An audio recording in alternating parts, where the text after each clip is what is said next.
Would you like to see football wherever you are in the world? With NordVPN, you can get premium protection online and set your location so you never miss a minute of the content you usually enjoy.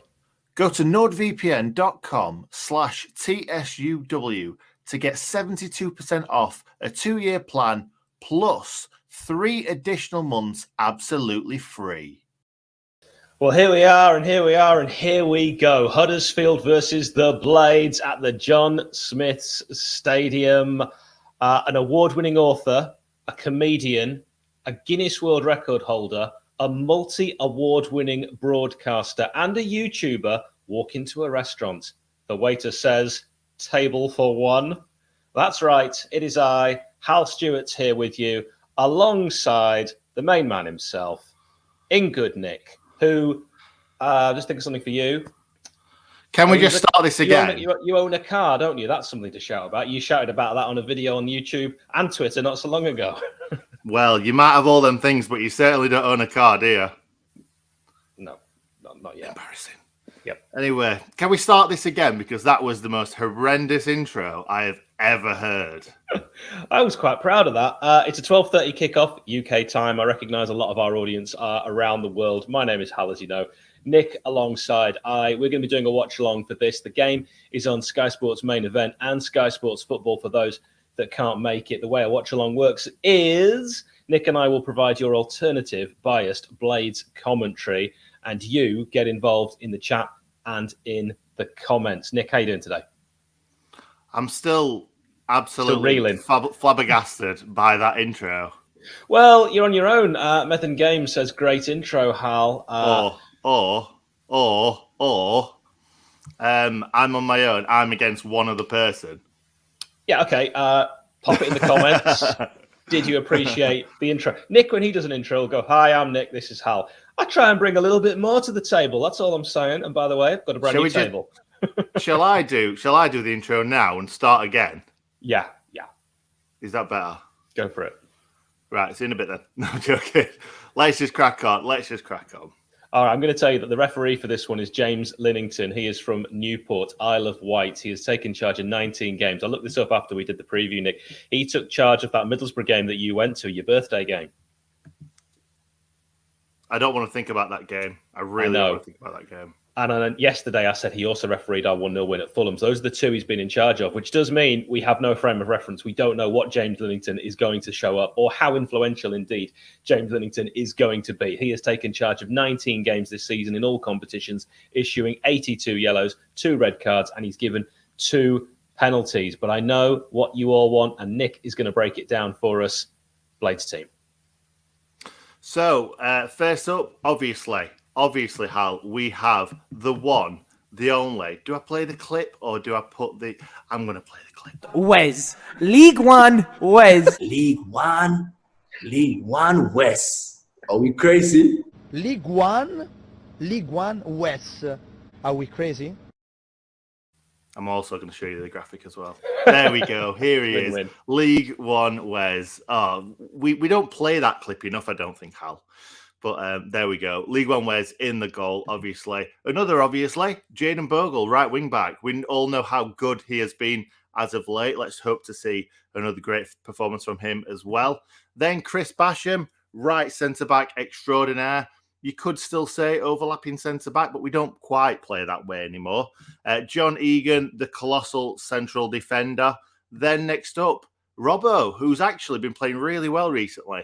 And that tackle that I completely forgot about that had everyone on their feet for the West Brom game.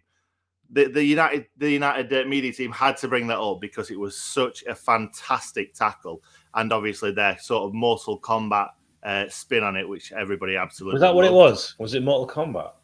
I believe so, yeah. Yeah, I guess it was. I couldn't tell if it was Mortal Kombat or Street Fighter. It could have been Street Fighter. It could have been. I think...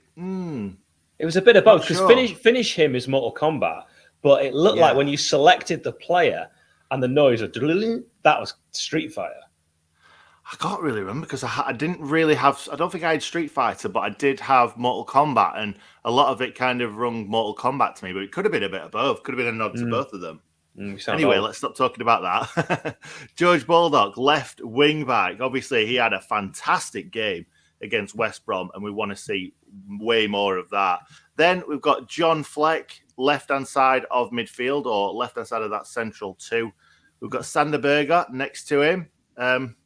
Has some good games, has some poor games. We'll see what we get from him today. Pardon? Many names. A man of many names. No one pronounces his name the same. Yeah, thanks for. So my nephew Theo, he is convinced it's Berg. You're a burger man. I think we should absolutely decide today what I'm going to say, and then everyone will be happy. It's definitely Berger. If you want me to go with Berger, I will go with Berger. I will make that solemn promise to you from now on. There you go. That's it. It's definitely not Berg. It's Berger. It's what it is. No, it's not. It's really not. Anyway, Morgan Gibbs-White attacking midfield, just behind Mr. Ollie McBurney getting his first start for a very, very long time, next to the man, the GOAT, Billy Sharp. There we go. Goals, rumour has it anyway. Talk us through the bench as well. I will talk you through a bench in a second. If you'd like to just chat a little bit longer, Hal, that would be all right. Great. So we asked if it was Street Fighter or Mortal Kombat. Jam Woody, the song was Street Fighter by DEE, whoever that is. So yeah, I think it was probably the song was Street Fighter. The song was, which is what I was saying. Like the sounds sounded like Street Fighter, but yeah, Finish Him was definitely a Mortal Kombat thing, and you could like pull someone's face off and stuff. Although my mum didn't like me playing that game. It's Berger who said it himself. I've got the clip of him saying his surname himself, and he says Berger. Hal, you can't say this. You can't say it. Let me just finish it right now. I asked a friend of mine in Norway as well. He said it's Berger. That's all. Let me just finish it right now. When he says it, to me, it sounds like burger. So you can't say when he says it, it sounds like Berger. No, you're right. Doesn't. You're right. It sounds like everyone is hearing it. Different people. Yes, and it's a bit like the age-old philosophical argument. It's like, is brown the same to everyone? Is orange the same to everyone? Does everyone see blue the same? It's like that, isn't it? We'll never really know. No, we won't. But what we will know is the subs today are Adam Davis. Then we have Ollie Norwood, Ben Davis, Connor Howrahan, the man, the myth, the legend, Charlie Good. Look at that hair. the man who can't fit his hair on the screen. You just gotta love to see it. But the thing is, he came for games, didn't he, Hal? And Charlie he's not Good. getting games at the moment. His name is Charlie Good. I really hope we can get a chance to see him because I want that Ebenezer Good song chanted around the lane. Absolutely, definitely. And what else deserves to be chanted around the name is this lad's name. Eilimin and Die. He's got about 5,000 songs, and I want to hear more of him today when he comes off the bench and scores goals. Have you got a favourite, Nick? I think they're all pretty poor, to be honest. Wow. There's barely any songs that are good, let's be honest. No, I mean, that's a very strong statement. My favourite for Eilimin and Die is And Die will score 500 goals. That one we hardly hear. I think it's absolutely fantastic. I really, really thought that was clever when it first came out. And of course, it had a Slav line in it, which has now been removed, which is just to be the man who scored 1,000 goals and win the Ballon d'Or. Sheff United. I think it's great. Yeah, that is a good song. It is a good song. Get that one going. I think I like the Shakira one better, to be honest. Remind us. Anyway, let's move on. No, I'll tell you why. I'll tell you why Nick's going to remind us. Because every super chat we get today is going to follow singing from myself and Nick. That's where I was going with that. I'm glad you went with that, but let me just finish the bench off, and then we'll talk about it, because I feel like it needs a bit more oomph than just that with Jebbo sat on the screen.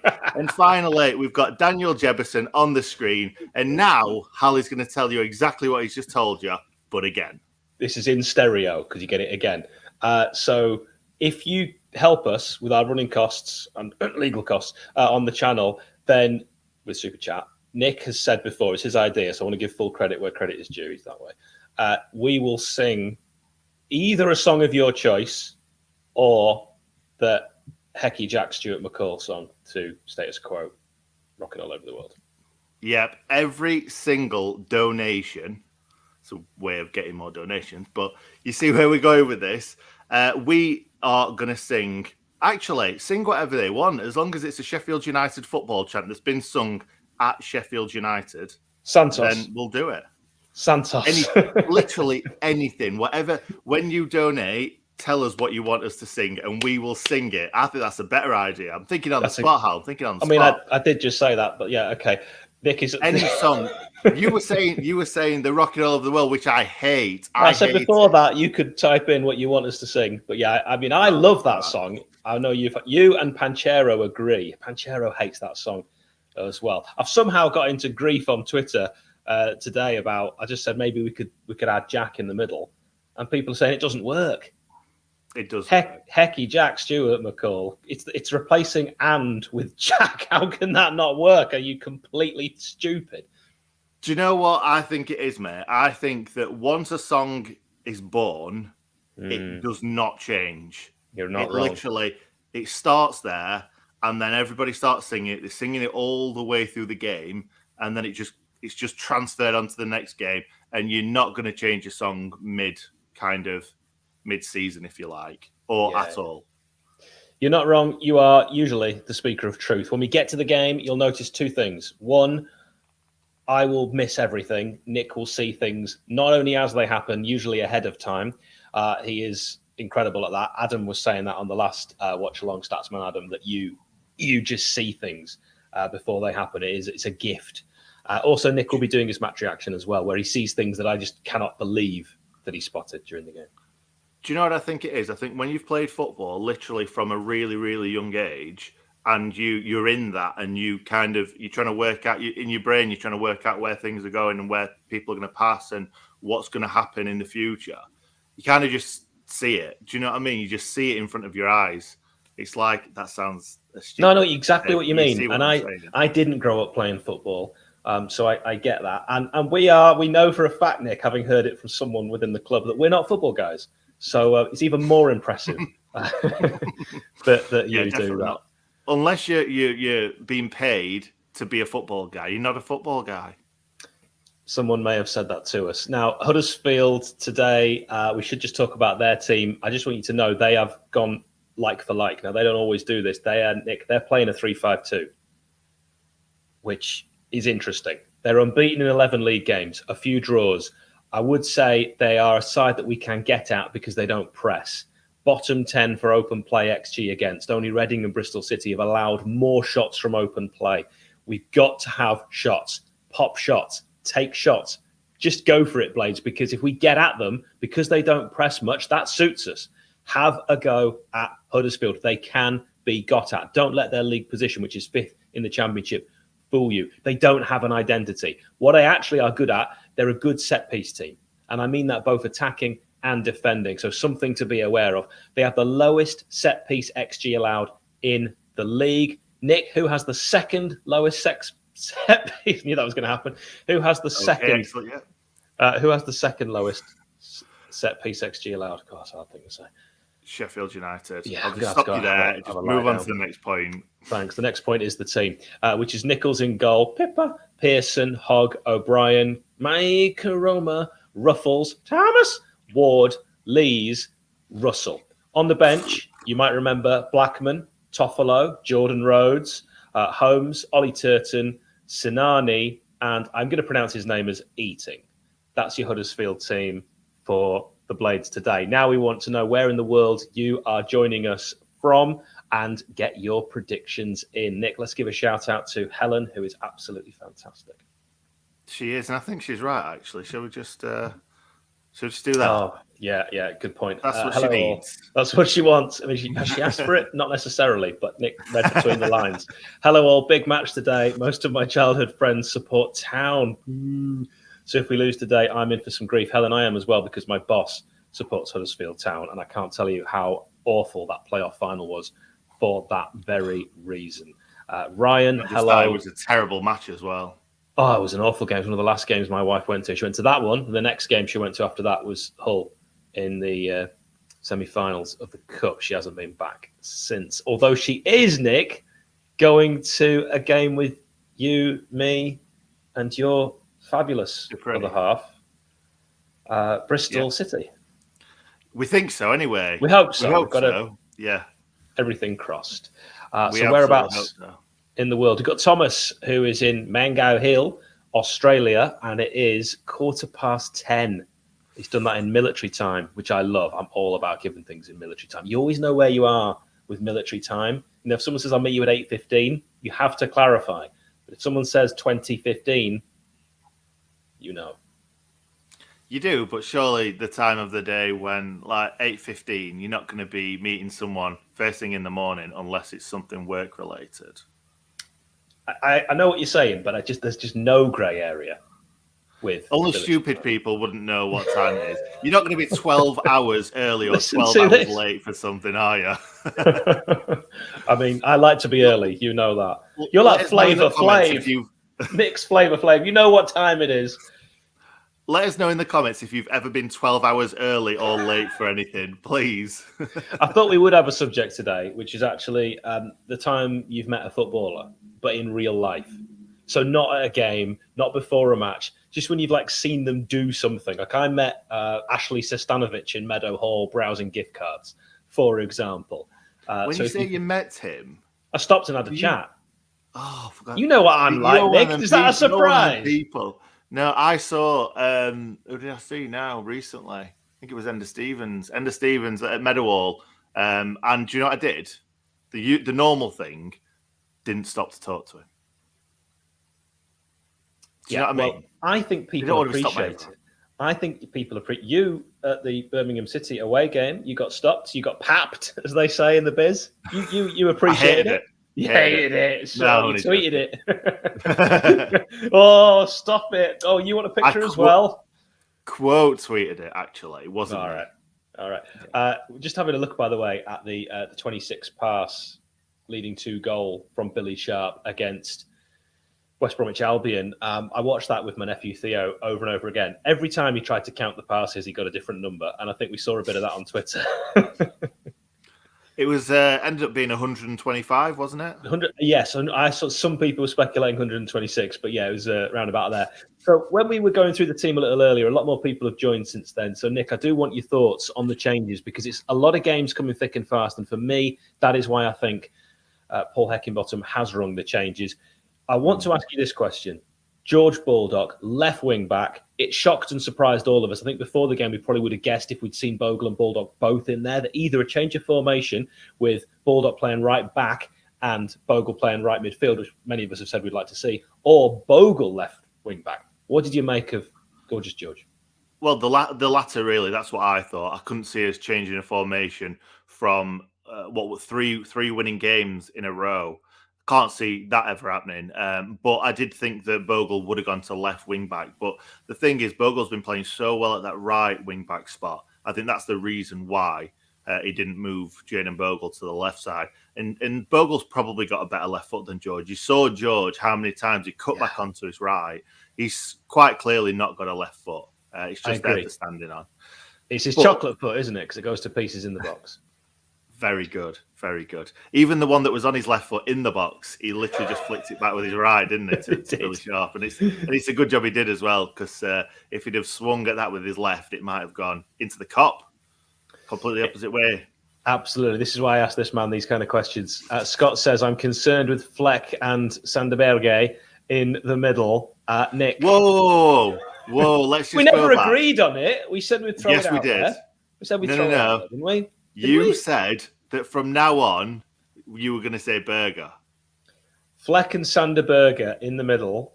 I think, Nick, that is a strange one because Norwood has been playing dead good and Halrahan seems to work well under Heckingbottom and with Norwood. I'm concerned about the level of physicality. Berger's a big boy, but he doesn't like getting in amongst it. So what are your thoughts?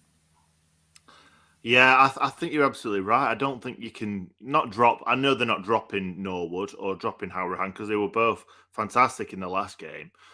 But no, I just feel like Norwood is undroppable in a way.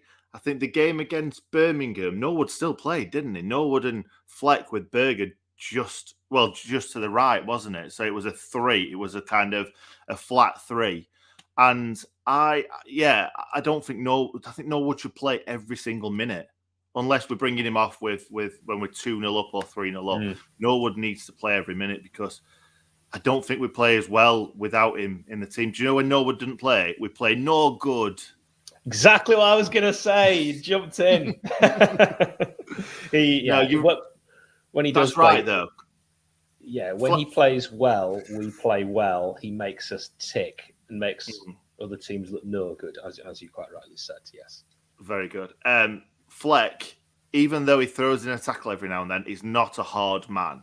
Like, however much we think it, he flies in with tackles every now and then, but he does get knocked off the ball quite easily. Sander Berger, to say that he's like 7 foot tall and not exactly a slender bloke. I'm not saying he's a fat boy. I'm just saying that he's built man, isn't he? He's a built bloke. Built boy. And he gets a built boy. He gets knocked off the ball quite a bit as well. So, yeah, I think that's right, what Scott said. I am concerned a little bit as well. As am I. It's the 10-year anniversary of our sponsors, NordVPN, nordvpn.com/TSUW. You will get an incredible discount, 72% off a 2-year plan. I use NordVPN. It makes your whole internet experience a great deal safer. You can choose your location for a number of reasons. You might want to do that. And I'm just saying it's very useful for certain things on the internet. That sounds weird.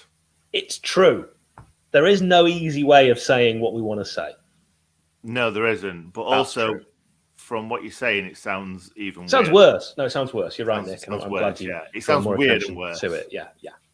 Okay. Yeah. Anyway, do you want me to just quickly show you something? Please get me off that subject, yeah.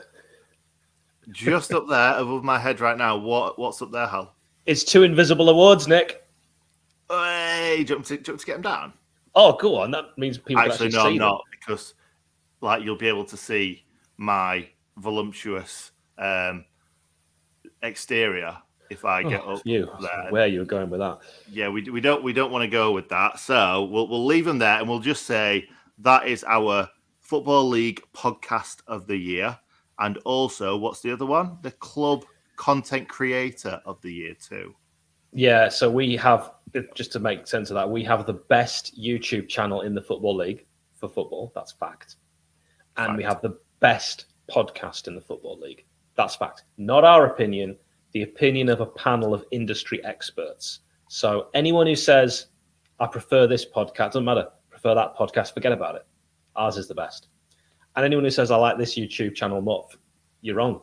Even if you like it more, you're wrong. Your opinion is wrong because it's a panel of experts and no one questions experts. So facts, the awards, which are invisible, are there. Nick's got 2 of them. Can I also just jump in and say there was a bloke on our table that we had never met before that was an independent judge. Who did he vote for, Hal? Us.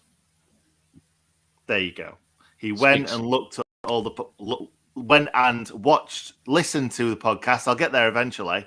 And he thought that ours was better than everybody else's. So what does that say? He couldn't believe we had the owner of the club on the podcast. He couldn't believe it, and neither could we. It's just incredible. The amount of pull that this channel has managed to garner, I think, is something to be applauded, if we do say so ourselves. And we do. We just did. I said it there. Exactly. And do you know what? We haven't had anybody request a song yet. No, we haven't got a super chat, which is very disappointing. Adrian says, hoping Ollie McBurney pal is up for a bit of pace or just point man to run off, as he might be our downfall if everyone runs behind. Yeah, I can see that. McBurney is not as bad on the floor as some people believe. Ewan says, well, 𝐍𝐨𝐫𝐝𝐍 likes to regularly question experts, so I'm not sure about that. Not a fan of the Prince, but it was impressive to get him on, Methan says. Your opinions, of course, all welcome. We have no dog in this race. You can just say whatever you think. No, we don't. We absolutely don't. And the thing is, that was one of the first things that the Prince said to us. He says, I appreciate that you don't just kind of sit on the fence, or you give both sides of the story. You don't, since we've spoken to him, we've certainly not been pro Prince. We've just absolutely sat in the middle and just said, right, we're going to let you guys just say whatever you think, and we're just giving you the facts. Yeah, we give you the forum. We don't pander to the board, whatever, and they haven't asked us to either. We just tell it as it is. And we've actually had some pretty strong anti-Prince stuff on almost straight after we did the interview, and we're not going to change that. In a totally unrelated, we did a poll on Twitter with what would you like next, a former Blade or a celebrity for us to interview, because we do interviews. And you overwhelmingly voted in favour of a celebrity. So, Nick, we won't reveal who that is, but that'll be coming up soon. It's quite exciting. Yeah, I'm very surprised you didn't just give it away then. You normally do. I've done well today, haven't I? You've done really well. And yes, it is somebody prime. I'm going to say prime and then another word. But it is somebody that is really, really kind of well known out there. Nobody's going to be like, who's that guy? Yeah, you're going to know who he is. So Callum, it doesn't work like that. Doesn't work like that, does it? Lad sing Billy Sharp. Billy. No. Nick. it's not a song. That's what I'm saying. Billy Sharp. No, Nick. He's got a cough up. I know. It don't work like that. I was only joking. You were about to give a free song away, Nick. I did give a free song away, but that's just kind of like a little bit of what you could get. See how great my singing voice is. Yeah, a taster of what you could get, but you've got to do super chats. You've got to donate to the channel because our running costs are enormous. Oh, there's Adrian on screen. You know, when we look at the fans and we say we don't know anyone, our mate Adrian, who's been on this channel many times, has just been on screen. So you might have seen him before on Fans Forum, and also he's been on Fans React as well, which will be on tomorrow. Nick will have a match reaction after today. Hair's looking good, Hal. Alexis, thank you very much. My wife absolutely hates it.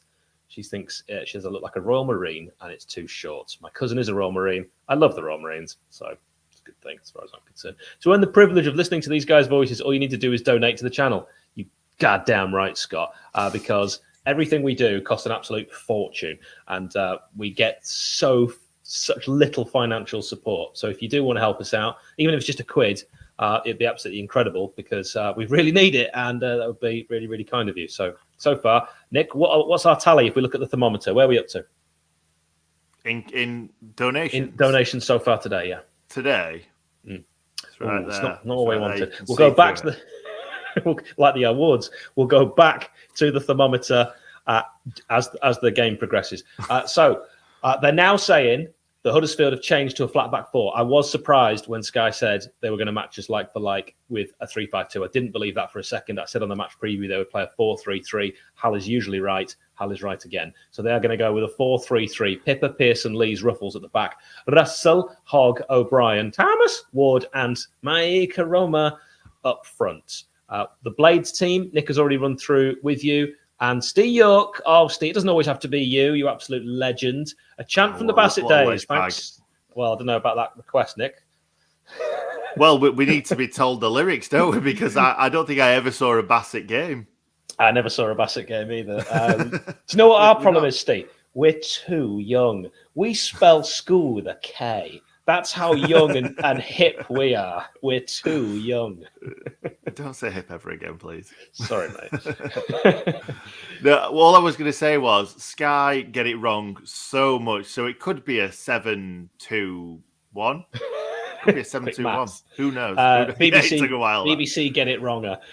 So yeah, well, the way this works with the watch-along is we'll give you regular time checks. Nick and I will bring you your biased Blades commentary. We'll be watching the game on Sky Sports Football or Sky Sports Main Event. That's what we want you to do. Watch it on the box and join us. Now, if you're overseas, you might find that we are slightly ahead because of the way the world works. So you can pause us if you're watching us on Facebook, if you're watching us on YouTube. Are we on Twitch today, Nick? We are on Twitch today, Hal. We're on Twitch as well. Thank you, Nick. I think we should say each other's names at the end of every sentence, Nick. Okay, Hal. No problem. Hal. Say one. It's like saying over on a walkie-talkie. Yeah. And also it would mean that you'd know when I'd finished speaking, Nick. Do you know what, Hal? We know. Well, you saying it in the middle. I'm going to jump in, aren't I? I always say Hal. No, I think that's a good idea. However, we are normally quite good at letting each other know when we've finished speaking, Hal. You're not wrong, Nick. Bob Ooh, Bukar. ah, Bob Bukar. Say, ooh, ah, Bob Bukar. Ooh, Bob Bukar. Say, ooh, ah, Bob Bukar. This isn't going to work, is it? That was worth the admission price on its own. I think the head nodding particularly. Right, let's stop all this fun. Hilarity ensues. We are going to have the kickoff. And as soon as it does kick off, you'll know because I'll put it on screen and then I'll do a time check as soon as we get to 1 minute. And we are officially underway. And we're off. Hal. And Nick, you also started at the same time as me there, which is one thing we like to check early biscuits because the worst thing you ever get is when Nick is ahead of me or I'm ahead of Nick. It's never going to be the case, though, is it, when we're on live on Sky? Yeah, it's Red Button or it's other channels. We're not going to diss any of them because some of them have sponsored us in the past. It can be a bit of a nightmare. But we're off, we're underway, and at the moment, it is 0-0. Ollie McBurney, pal, looking to get involved and in amongst it with Nichols when he was trying to put him under. And that's, I think, what we want to see. If Ollie McBurney is going to put himself about, not just on the streets of, Knaresborough. No, exactly. Could have got booked if that was later on in the game. He may have got booked for that, but it's too early, Hal. It's too early. Yeah, if he got booked for that, game's gone. Yeah, exactly. That's what I'm Game's saying. By the way, gone. Game's gone. we're It's an unwritten rule. Bang on 1 minute, as I promised. Yeah, absolutely. It's an unwritten rule. There's certain things that are unwritten, aren't they? Oh, those are like my favourite rules. If you came into the game right now and you were like, "That's a booking," but it's not because it's too early. Do you know what I mean? It's an unwritten rule. It's an unwritten rule. Method Games, £5 English. Let's hear the greasy chip butty. Keep up the great work, guys. Are we going to try and sing in unison, Nick? Yeah, I think that'll make it funnier if we're trying to sing in unison. All right, you're going to count me. Do we have to do the whole thing though? I mean, he's given us £5, mate. That's true. It's a fair point. Mm. Go on then. Can you count us in? 1, 2, 3, go. Oh, you don't do 1, 2, 3, go. It's 1, 2, 3, and then you start. Who does 1, 2, 3, go? Have you ever heard a band go 1, 2, 3, go? No band does that. We do in the north. We do in the north. In the south, you do these silly things. So, how do you play paper, rock, scissors? Honestly, you don't go 3, 2, 1, did go. you say paper, rock, scissors? What do you call it? Well, that rock, paper, scissors. You certainly don't say paper, You're reading rock, comics, scissors. mate. Here's a chance in the box. Wow. 2 minutes 11. Everybody in the comments, back me up here. Back me up. Paper, rock, scissors. Have you just done that to infuriate me? No, it is paper, rock, scissors. Surely. I've called it that all my life. What are we talking here? All right, now there's a man down. We've got time to sing this song. It's 3, 2, 1. You fill up my senses like a gallon of magnet, like a packet of woodbines, like a good pinch of snuff, like a night out in Sheffield, like a greasy chip butty, like Sheffield United. Come fill me again. Na na na na na. Born to be, Bladesman. Do you know what I was trying to do there? I was trying to sing it quick so that we got Were it you? over quick. You were in delay, if anything. You weren't singing it. I was singing it quicker than you. No, you weren't. Yeah, honestly, everyone's wrong. Hal. Everyone's wrong. I think you've done that just for a bit of banter, and it's not going to fly on this channel. Ooh, ball played back to Wes. He doesn't like it, although it was on his stronger left, and it's cleared forward. 3 minutes 30. I don't think he didn't like it. I just think he takes too much time. He's like, "Nah, I've got loads of time here." Was that a foul? I mean, Fleck and Boulders were involved in that, and I've got to say, we've got a decision there that I didn't necessarily agree with. It's Baldock who's, I think, given it away, even though Fleck came in just a little bit later, but I thought it was 2 1 half a dozen of another. Yeah, I think Baldock pulled him back initially, but then let him go. I don't think that was a foul. James Linnington, the referee today, he is from Newport, the Isle of Wight. He's taken charge of 19 games this season. And Paul Heckingbottom won 7 of 9 championship games. The one he lost at Derby, we're not counting, are we, Nick? No, absolutely not. Hal. Thank you, Nick. No, he wasn't there. So definitely, it was for me, it's a very poor free kick to give away. It's a weak foul. And it's these kind of free kicks that worry me. Unfair free kicks. Ooh, that's going to be a corner. Go and grab it, Wes. Yeah, I mean, asking a lot there, but it was Jackie Long, Superman.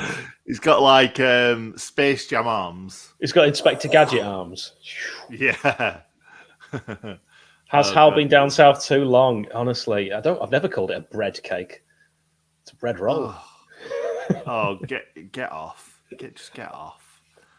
Right. Now, that said that they are one of the teams that are really dangerous from corners. On this right-hand side, as we approach 5 minutes bang on the clock, it's going to be played back. A chance here for Huddersfield to get it back into really decent delivery on that right foot. And again, it's Jackie Long throw, clear it this time. The left foot of John Fleck can try and bring it away. It's a poor touch from Fleck. And that's the right foot onto the left foot of John Fleck. Yeah. That was a header away from Sander Berger, though. Can you believe that? I know. The man doesn't like heading the ball. It messes his hair up. He rose above everybody, which is not very difficult. That's a goal kick. I have to say, I cannot... Nick, I don't know about you. I cannot read the numbers on the back of these Huddersfield shirts. You can't have black on blue stripes. No, you shouldn't be able to, should you? Really, it is quite difficult. And Steve York, we can't sing a song that's got profanity in it. We can't keep getting them from Steve. Steve, as much as we love you, others have got to chip in. You've got to help out. We have significant running costs. They're only exponentially going up. We may have some issues as well away from. There's also platforms, Hal, that we don't gain any money from whatsoever, and we pay for. Like the podcast, the audio podcast, which is not cheap. I weren't going to say it. All right. But you've said it. That's fine. I loved Hal in Full Metal Jacket. That's because of the hair. It's the hair. All right. I've never seen it before. I look like Private Pile after Christmas, I'll tell you that. Oh, it's a lovely bit of skill. Don't sit on the radiator. Here's a chance for Ollie McBurney. Oh, it's a poor pass from Ollie McBurney, pal. Berger didn't fancy that at all. The weak challenge. Who wants it? Oh, it's another one that's going to bounce 50-50. And well tidied up by John Egan, heading it back to League One Wes, and that's really nicely done. So what is Steve York actually asking for? Forever Sheffield United. We'll follow a we team. Are supreme. We'll never be mastered by that team from S6. We'll keep the red flag. What will we do, Hal? What will we keep the red flag? We'll fly it high. Excellent. Billy Sharp getting towards that 7th minute on the clock. It's going to be crossed in early on that right box. Oh, mess up. Is that a back pass? No, of course it's not. No, it's not. Possibly have meant to do that. No. And if he did, he should be playing in a lot higher division than this. This is a pretty high league. If I was playing at this level, I'd be very happy, but I know what you mean. I'd love to say who's on the ball. I think it's Karoma. I'm struggling with the numbers. Do beg me pardon. It's not a good cross anyway. Karoma scored against the Blades at beautiful downtown Bramall Lane. When it was that game at the Lane against Huddersfield, which we lost 2-1, it was the first time I'd ever met Nick. Yes, it was. It was a lovely embrace that we had as well. A really lovely embrace. Drendon wants to have a time check. That is 7 minutes and 35 seconds. There you go, my friend. Jackie Long throw on that left foot, looking for Ollie McBurney, slightly overplayed. He dealt with at the back. Huddersfield looked quite comfortable dealing with those balls in the channels. I want to see a lot more from Sander Berger today. I think it's going to be his day. And if he plays, we'll play because he has to take the mantle of Oliver Norwood today, who is that man that makes us tick. He definitely does. And I'm going to bring up Matt Webster's comment. And I say he's looking pretty good looking with his luscious hair. Yes, he is. Yes. I thought you were talking about me for a second. No, definitely not you. Long. I said long. Yeah, I've had it long in the past. I remember when I was swimming, I was about 8. I was swimming in a public pool. This lad tapped me on the shoulder. He went, "Are you a boy or a girl?" Did your mum and dad ever figure out? Egan. Is it because you had no clothes on at the time? If you have just joined us, this is the Sheff United way. We are doing a watch along for Huddersfield versus Sheff United. At least I am. And it's a throwing Huddersfield. I've not got into this game yet. I've really You've not. No one has. Nothing's happened. Here's a chance. Karoma's going to try and recycle that ball. Gives it back to O'Brien. A very dangerous player, O'Brien. Want to keep a little lookout for him. He's a player that I would like United to have a sniff around if we go up and they stay down. Karoma's going to get that shot away on his stronger foot. Oh, here's a chance on the edge of the box. I don't like this. This is what you call danger. It's Russell. Lays it back. They look like Tesco value, these shirts. Yeah, they do. Tesco carrier bags, isn't it? Yeah. I mean, I don't shop at Tesco, so it's only other people's that I've seen and I've read about them. Do you know what? I don't even think Tesco have carry bags like that I don't because know. we should get our I thingy shop from Tesco. Our do you? delivery? We do. All right. Yeah, Asda's closer, so we'll nip to Asda if we need like little bits. But Tesco. Oh, you got the Asda? Yeah, Asda's only around the corner. Yeah, we've got an Asda around the corner as well. Yeah, it's absolute. It's so busy. The Asda High Wycombe. I bet Hal doesn't go to Asda. We get an Ocado delivery. We get Ocado delivery. I've never been in Asda in my life. I dropped my wife off once when she had to go in, and she told me it was really busy. Is busy a different word for rough? We're bang on 10 on the clock. I'm going to Millwall, Nick. Ask me how I'm going. How you going? Getting the train because I'm a man of the people. Get in a train because you PCP is through the roof. It's in the gutter. Here's Karoma on this left-hand side. Chance to cross it in. It's really well blocked. I don't know how much he knew about it, Jayden Bogle, but he did enough. Here's Chris Basham. I'm losing my voice, Nick. Take over for a sec. Really poor ball from Chris Basham there. It's not what you expect from Bash.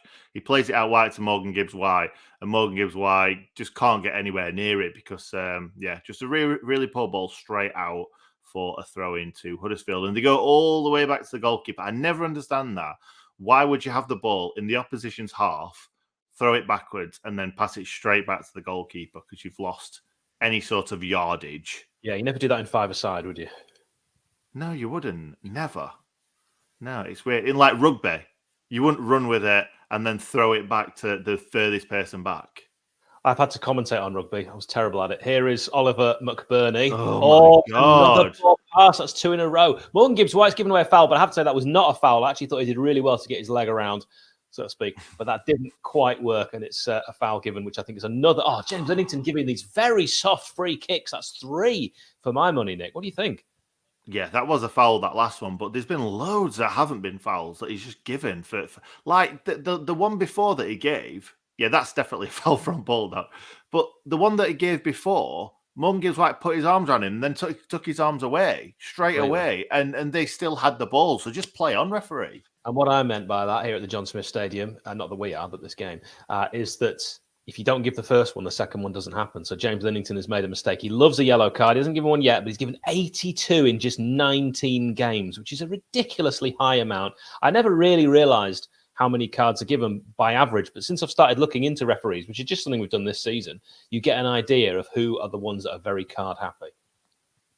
Yeah, you're absolutely right. And normally I don't really care, but a lot of these refereeing, like when you've told me about the referees and what they're likely to do, giving cards and reds and penalties and things like that, or not giving penalties, I've noticed that kind of correlation kind of rings true. It absolutely is true. The penalties mostly. When I've said a ref doesn't give penalties, like the Birmingham City, Keith Stroud, was it? Yeah, and that's what I'm thinking. 2 Stonewallers not given, and he hadn't given a penalty all season. So, just goes to show that he just doesn't like giving them. Or he'd given one, I can't remember. But it's a shocking pass. We got away with that one. Really well done. Morgan Gibbs-White rolling back the ball. That is fantastic. He'll play for England, that lad. On this right-hand side now, Jayden Bogle. Back to Morgan Gibbs-White. Into Bash. Sander is dropping deeper. We heard that Paul Heckingbottom wants to change his position, and we'll see how he does with that today. Maybe he is going to completely pick up that Norwood role, or maybe more of the Howrahan. At the moment, it looks like he's far deeper. Yeah, he does. And another poor ball forward that's just going to be picked off by Huddersfield, but they're slung another one forward that's just not gone anywhere. I just need to say, Hal, thank you, Peter Lant, for 10 English pounds. Keep up the good work, lads. And he didn't even ask us to sing a song. What a guy. Peter. I like Peter a lot. Peter's my favourite. Thank you. £10 is really, really helpful. Everything that you help donate today doesn't go in our back pocket. I absolutely promise you that. I mean, I've never seen a penny of the stuff that it just helps with the extremely high costs. I mean, the audio podcast alone, like Nick said, we don't make any money from that. We do that purely because people kept asking. And that's just there to help, and hopefully people listen in the car. Yeah, we are just those people. I think somebody's at the door. Is that right? Yeah. All right. I thought I heard him knocking at the door. All happening in Good Nick Towers. Somebody's ringing the bell.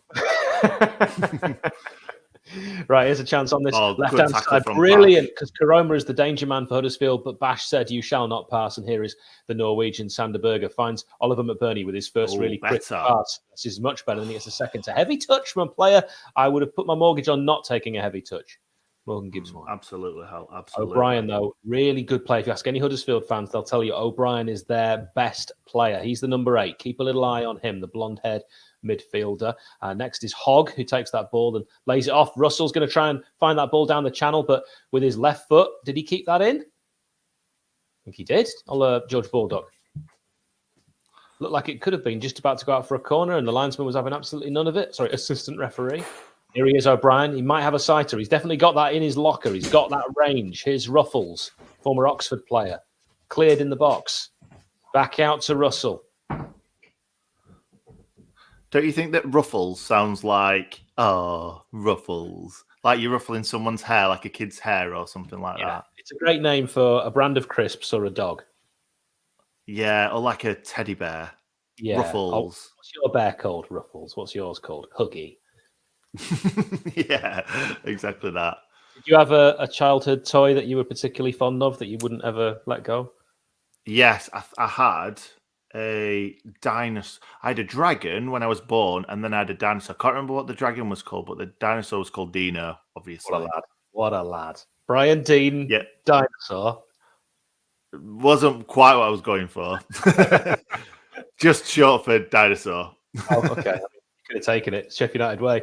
That was a nice little bit of interplay between McBurney and Gibbs-White. It didn't quite come off.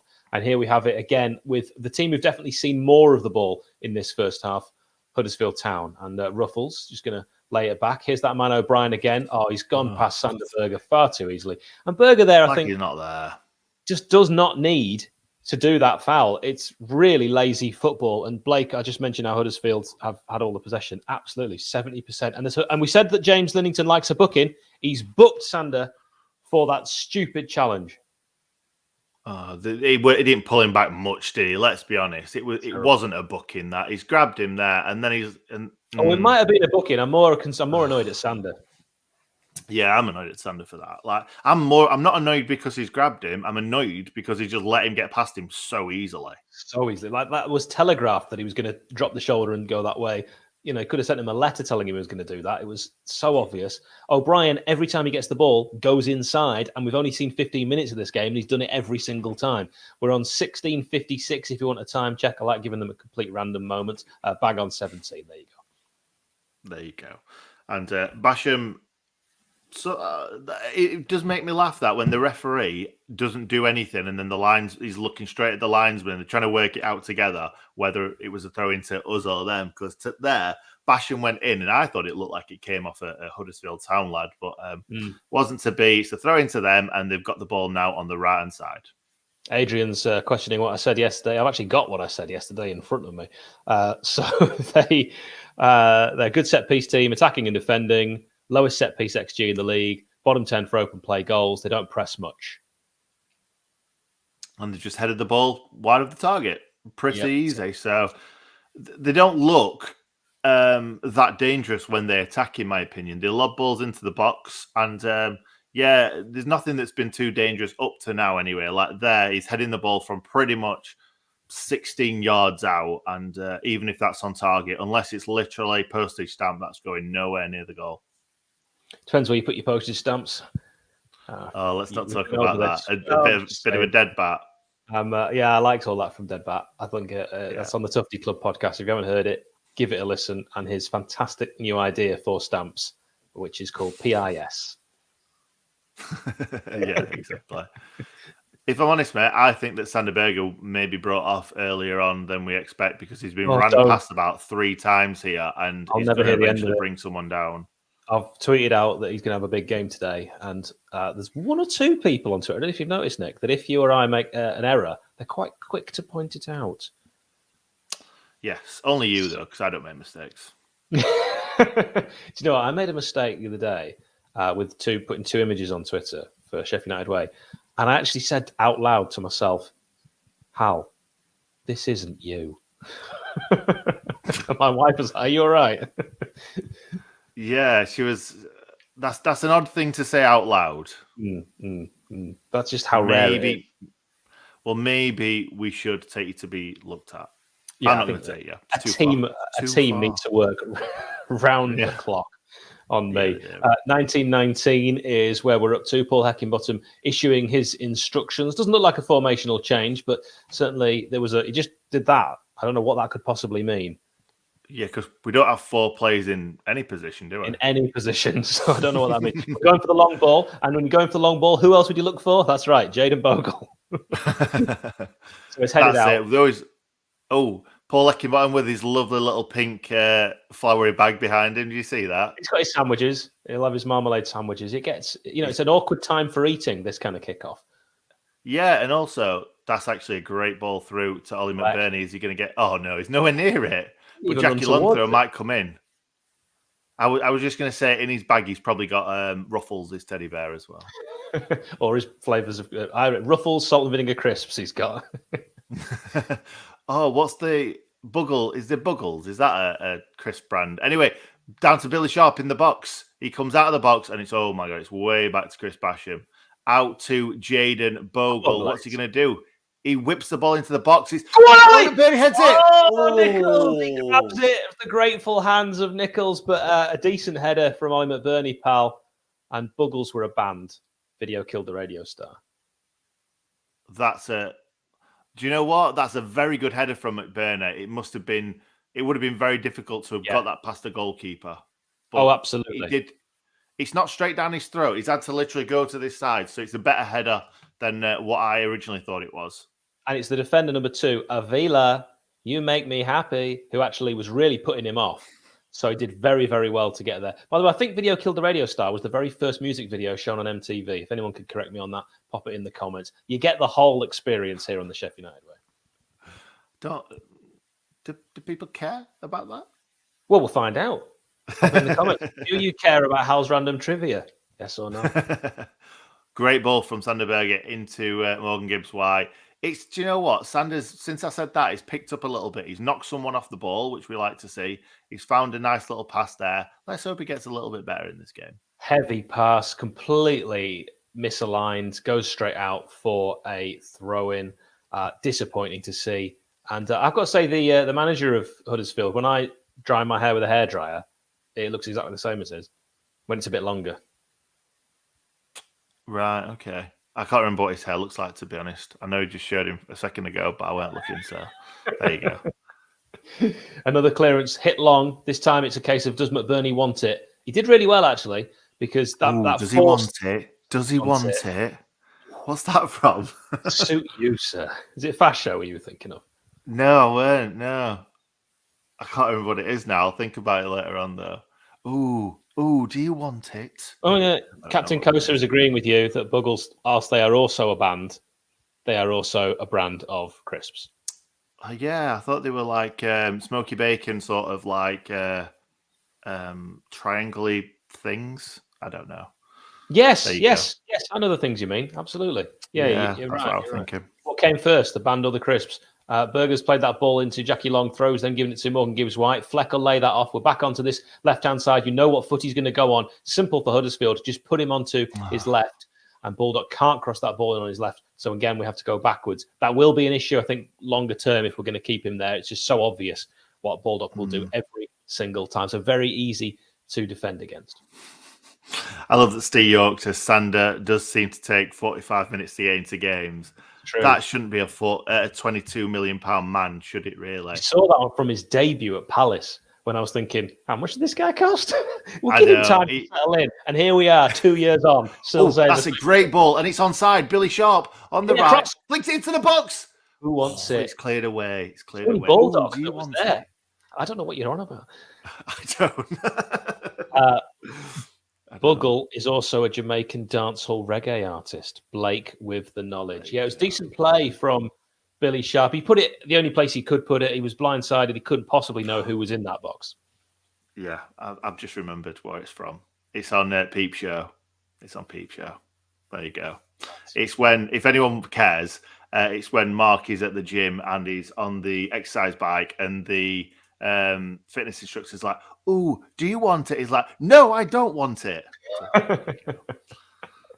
Here's Bogle on this right-hand side. Oh, we had a chance to whip it in. There's a lot of men back for Huddersfield. They do defend in numbers. We've witnessed that already early on. We're 24-14. Chance for Morgan Gibbs-White. Oh, he sold him a dummy. Oh, he could have had a shot on his left. Instead does nothing with his right foot, and it'll be cleared.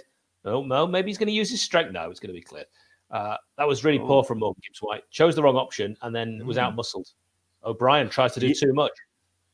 Oh, Jaden. Oh, Jaden. He loses it, but wow. I'm not going to get excited there because I could tell he was in a cul-de-sac and he had no way out. And unfortunately, he did give possession back, but O'Brien then loses it. Since I've been praising O'Brien for Huddersfield, he's lost it a few times. Is that all our awards? No. So they just, you can still see them. You can still see them. But you can't see them, Nick. They're invisible. Yeah, that's true. That is true. But no, Jaden Bogle on the right hand side. Then I just what a ball through Solly McBurney. Oh, he's not quite got there, and maybe he was offside. I'm not sure. Oh, but we're getting balls through. We're breaking those lines right now, so it's only a matter of time.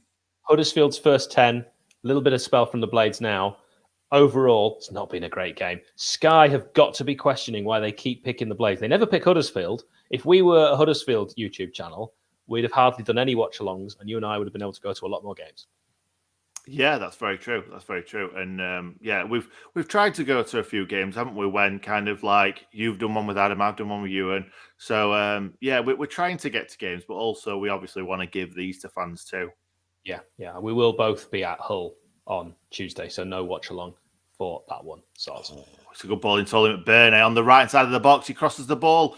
Oh, Bash nearly got on the end of that one then. It kind of just ricocheted and just landed perfectly for Bash, but he wasn't quite at it to get onto that ball then. I thought James Linnington was going to give a foul there. He doesn't. Morgan Gibbs-White did really well to win it back. Now, here's Bulldog. He's got to use his left here. Surely he's not going to be able to check back. Oh, that's... does as well as he could. But I'm starting to see an issue here. All right, here's Jackie Longthrow, who could potentially play left wing back. I mean, how many left wing backs have we actually got? And we're playing a right wing back. Yeah, it's true. It's true. Jackie Longthrow has been better recently at left centre back, so let's give him a chance. I think he's played well at left wing back when he's had the chance, and less likely to mess up something and them score a goal from it. Yeah, not wrong. Here's Sanderberger looking like he's going to come into this game more and more. 26:38 on the clock. Decent cross in from Fleck. It's a header from McBurney, and it's wide of Nichols' far post. And McBurney now has had 2 decent headers. I mean, I think he's done as well as he can with the service he's been given. Yeah, I think you're right. I think he's done really well in like chasing stuff down, but his passing needs to get better because he's played a couple of short passes and long passes, so he needs to get his passing better. And really that just comes with game time, doesn't it? He's not had too much game time recently. Well, his passing was very good in his cameo appearance against West Brom.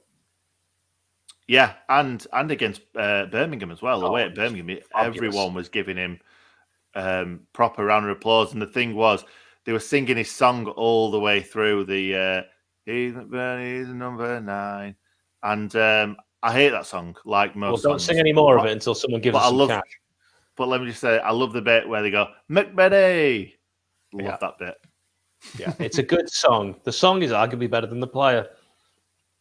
I think you're right, but it's not difficult. Whoa. Listen, mate, you don't need any more. Me on Twitter. I don't need any more McBurney family grief. I'll just say that. Look at that. Last 10 minutes, 73% Blades, 27% Huddersfield. Momentum shift, as Blake said. Oh, and then Morgan Gibbs-White gives the ball away quite cheaply. He's going to try and do an Illiman and die and win it back. Oh, that's an interesting challenge from Chris Basham when you know how card happy James Linnington is. I think he got away with that because Karoma didn't go down. Yeah, I think he got the ball just, but yeah, that would have been a yellow, 100%. If he's missed that challenge, that is a yellow. It would have been, yeah. By the way, Aria is the shirt maker next season. The kit manufacturer will be Aria, the Italian kit manufacturer. We knew about that last year, but we weren't allowed to say anything. And then James Shield let the cat out of the bag. Yeah, good old James Shields. I was really friend of the channel, James Shields. I was so annoyed about that. I had that as an exclusive, which I was told I could reveal, and he just. Should have a minute silence for. I feel like we should. Our James Shield disdain. I'm not going to have a go at James. I don't need to be called a social media cheerleader again. Yeah, but do you know what? We had so many people backing us up. I don't mind it. You're right. You know what? Any publicity. As long as not everybody else is getting on our back. I don't mind one person disliking us, as long as not everybody hates us. I wonder where it came from. We've always been great with James. Yeah, I went on a podcast with him and he absolutely loved how knowledgeable I was about all our transfers. And then I started chatting to him and then that's where it ended. Like after that day, just didn't talk to me again. Well, I think he's a great writer and we've always been very supportive of his work. Here is Bogle on the right-hand side. Is he going to use his left great again? Great bash. Oh, plays it out to Morgan Gibbs-White. Do you know what I think Bogle just did there? What? Oh, here's Basham. I'll get back to this point in a second when Bash tries to beat one man with a cross. And does lays it back. Oh, Berger's already had a little look as to where he was going to go with that. That's a sign of a good player. Does well to find John Egan. Fleck. Left foot. All left foot. Does well. Left foot, right foot. Bogle. Got both. My point was going to be Bogle is showing Hecky, I can play on the left if you need it. Yeah, but we don't want that. We want him playing on the right. Oh, McBurney with a poor layout. If he'd got that right, the Blades were in. Almost a foul. But instead, Huddersfield are in. It's 2 on 2 at the moment. Oh, it's a crucial touch. Another one needed. O'Brien is going to get the loose ball. Bulldog with a weak challenge. Gets his shot away, takes a deflection corner. That's poor all round from the Blades. Couple of missed tackles there, Nick. Yeah, in this game, there's been so many times where we've gone for a tackle and it's just ricocheted back to them. A lot of that happened in the first 10 minutes. And then again there, goes to have a flick a ball through. Bulldog challenges him and he just lands straight back to him. It's really, really frustrating, but hopefully we'll get a better look soon. Got to win those 50-50s. We've mentioned before how dangerous the Terriers are from set pieces. They're good at delivering them. Here's a chance on this right-hand side. Not a bad one either. It's still dropping. Can anyone clear it? Jackie Long throws, cleared the last two. Gets this one away as well. John Fleck, all left foot on this right-hand side. You know he's always going to be going inside, and that's a terrible pass. It would have been a good pass if Billy Sharp would have been onside, but you could see that Billy Sharp was going offside there, so you don't play it. You just turn back and find a pass. Spot on. Yeah, no one was helped by that pass. Right, we're on 31-31, 0-0. Fleck with the challenge. Throw in to Huddersfield. Might get a chance to see that. I will say that these crosses that are coming in, they're showing another replay. As Ollie said in the fans react, for those of you that haven't seen it, actually, they were just showing a header that came off Fleck's arm, but he wasn't looking. He was looking a completely different direction. Couldn't have known. You know, you're reading comics if you're thinking they're getting a penalty there. Yeah, the old rule, but Premier League, they'd have given that. Yeah, but we're not in the Premier League, quite clearly, by how poor this game is. So Ollie in the fans react said that the old United would be struggling from these sorts of crosses, but this is a new United. It is. It is under Hecky, Jack, Stewart, McCall. No. 1, 2, 3, 4. I like your version, which is just like someone's having some sort of twitch.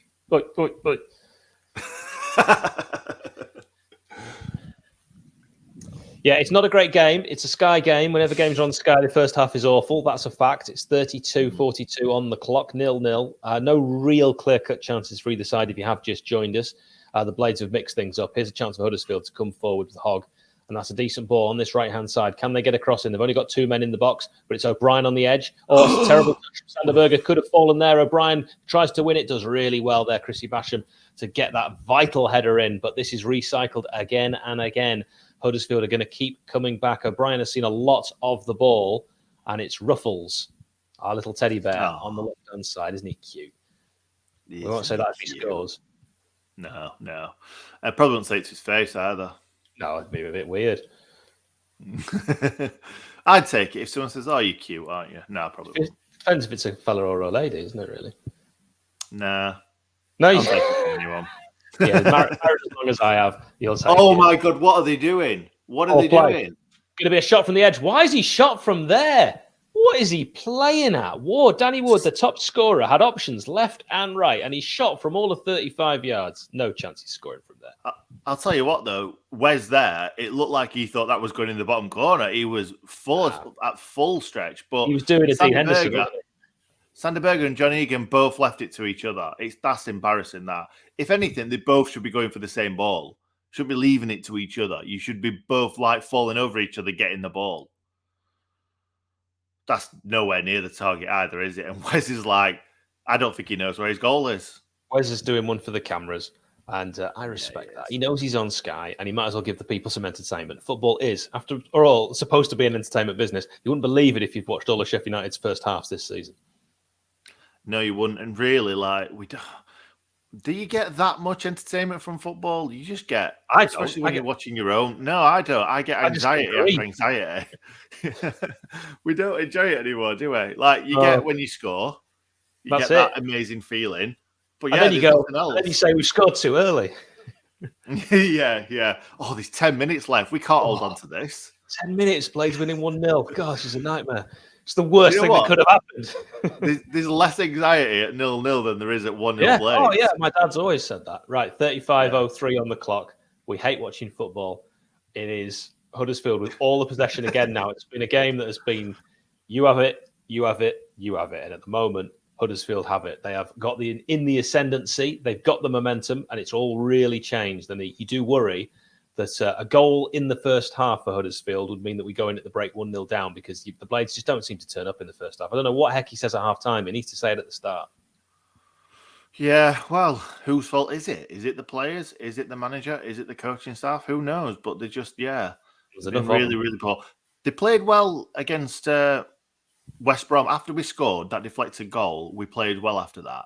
But yeah, these away games, we've just been rubbish in the first halves.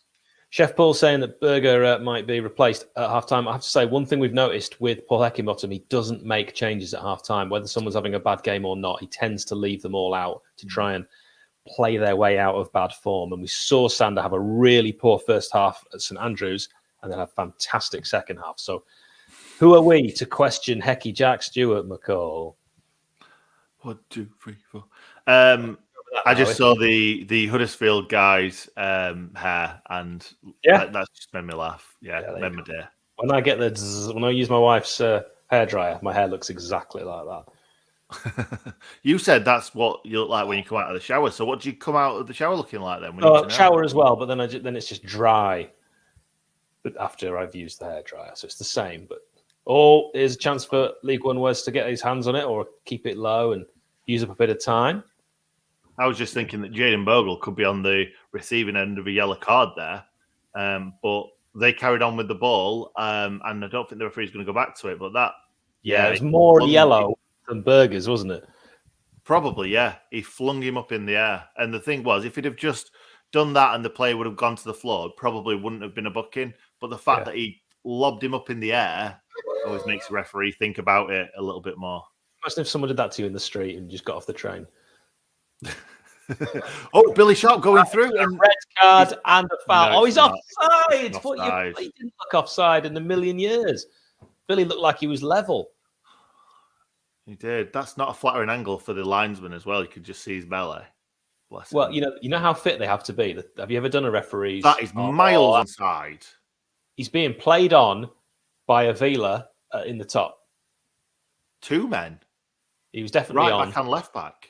Definitely on. Yes, you're right. Played on by Ruffles and Avila. That was onside. Linesman's got it wrong. You have to be really fit to be a referee or an assistant referee, whether you've got the double chin, the belly, whatever. I've done the test. We had a little video at work of me doing the test for the referee's assessment. God, it was tough. Really, really tough. So, yeah, fit. Absolutely right. You can be really, really fit and still have a little belly, can't you? I guess so, yeah. Anyway, another ball coming into the box, like you say. Huddersfield deliver a really good ball. They do every time. It's great delivery. That's the goal, surely. And that's the goal. There you Russell, go. Called it. We said it. It's set pieces. It is. And the referee... what's the referee giving here? Oh, he's not gone. He's not a goal. You beauty. What's happened? Get in the bin, Russell. James celebrated on his knees as well. beautiful man, James Linnington, the referee from Newport, Isle of Wight. If you ever want to go anywhere on holiday, head to the Isle of Wight. It's full of very generous referees who pass their fitness tests. What is wrong with this, Nick? It's a penalty. Oh, what? That would have to be a penalty, wouldn't it? Surely. Look at the foul on Ward from Bulldog. As referee doesn't give a penalty though. Oh, he's offside. He's offside because he's laid in front of the goalkeeper. He's laid in front of the goalkeeper, so the goalkeeper can't get to the ball. Oh, we've got lucky there, Blades. That for me is a penalty. You're right. All day long. But they're saying a foul on the keeper. I mean, there wasn't. I don't think it's a foul. Foul on the keeper. It didn't look like a foul on the keeper. And as you know, we haven't got the sound on. But for me, we've got away with one big time. Offside. I think that they've given offside there. Because he was hold down. And he was not just hold down. It was like the way that Mark Roberts did Iliman and Die in the Birmingham game, around the neck. Yeah. It was.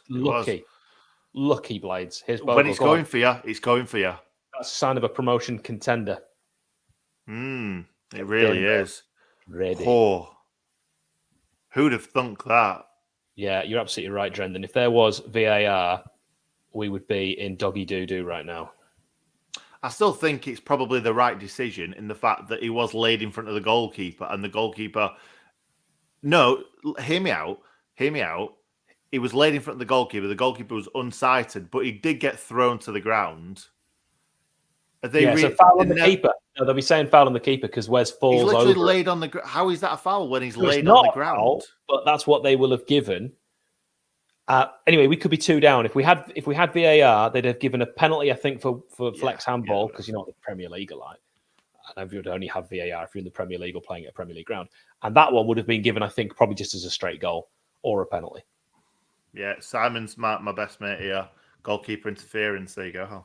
Goalkeeper interference. It's both, really, isn't it? Let's be honest. He's interfering with the goalkeeper when the header's coming in and he's offside. And also, it was a foul from Bulldog. I like that. I like reading comments. It's great YouTube, isn't it? It's really good. If you could just send us more things, maybe even publish a small book of the best comments and we'll just read them in silence. Yeah. It's the best way. It really is. It's the Sheff United way. 41-35. The Blades are in town at Huddersfield and lucky to be still at 0-0. James Linnington, very influential. I mean, is there anything else you're saying? I don't know. That's a great leap. I will say that is a great leap and a great header. Bulldog possibly should have stopped. Wes has had a shocker. He saves it and then he pushes it in. Well, he's literally fallen over a player, so that's a difficult thing to stop. He gets a hand to it and he could have done like that. I know, but it's easy to say that in the moment when you're watching it like really, really slowly. But when that comes at you quickly and you're like having to just try to scurry it away, it's difficult. But Bulldog, that ball's gone straight past his leg and he could have cleared that. Yeah, he could have done. He went with almost like a back flick to try and get rid of it. All load of nonsense. Bulldog's had an absolute mare in that sequence. Absolute mare. He has. Yeah. And we're very lucky. But all that matters, Robbo's done really well there as well, but all that matters is that it's 0-0 and we're going to hopefully go into the second half conceding 0 goals. Well, it's really dangerous these last few minutes of the first half. O'Brien's seen too much of the ball for my liking. Not playing the way that I want the Blades to play in that midfield. We're losing those midfield battles. Fantastic ball, that. I'm not sure about Bulldog today. I think the midfield's losing the battles, so I'd change it in the midfield.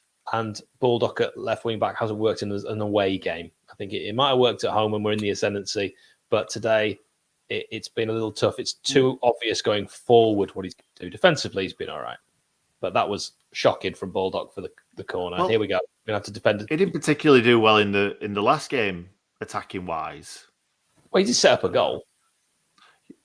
Yeah, but I know he did that, but that's one thing that he did out of 95 minutes. Football. Oh, yeah, it is. But that's one thing out of 95 minutes. Here's a chance for Huddersfield on the edge. Can they get a shot away? Oh, it's on that left foot. It's going to take another deflection. I was going to say, we're better off getting these out for throw-ins. They are so dangerous from set pieces. Yeah, you can't pick where you deflect the ball, though, can you?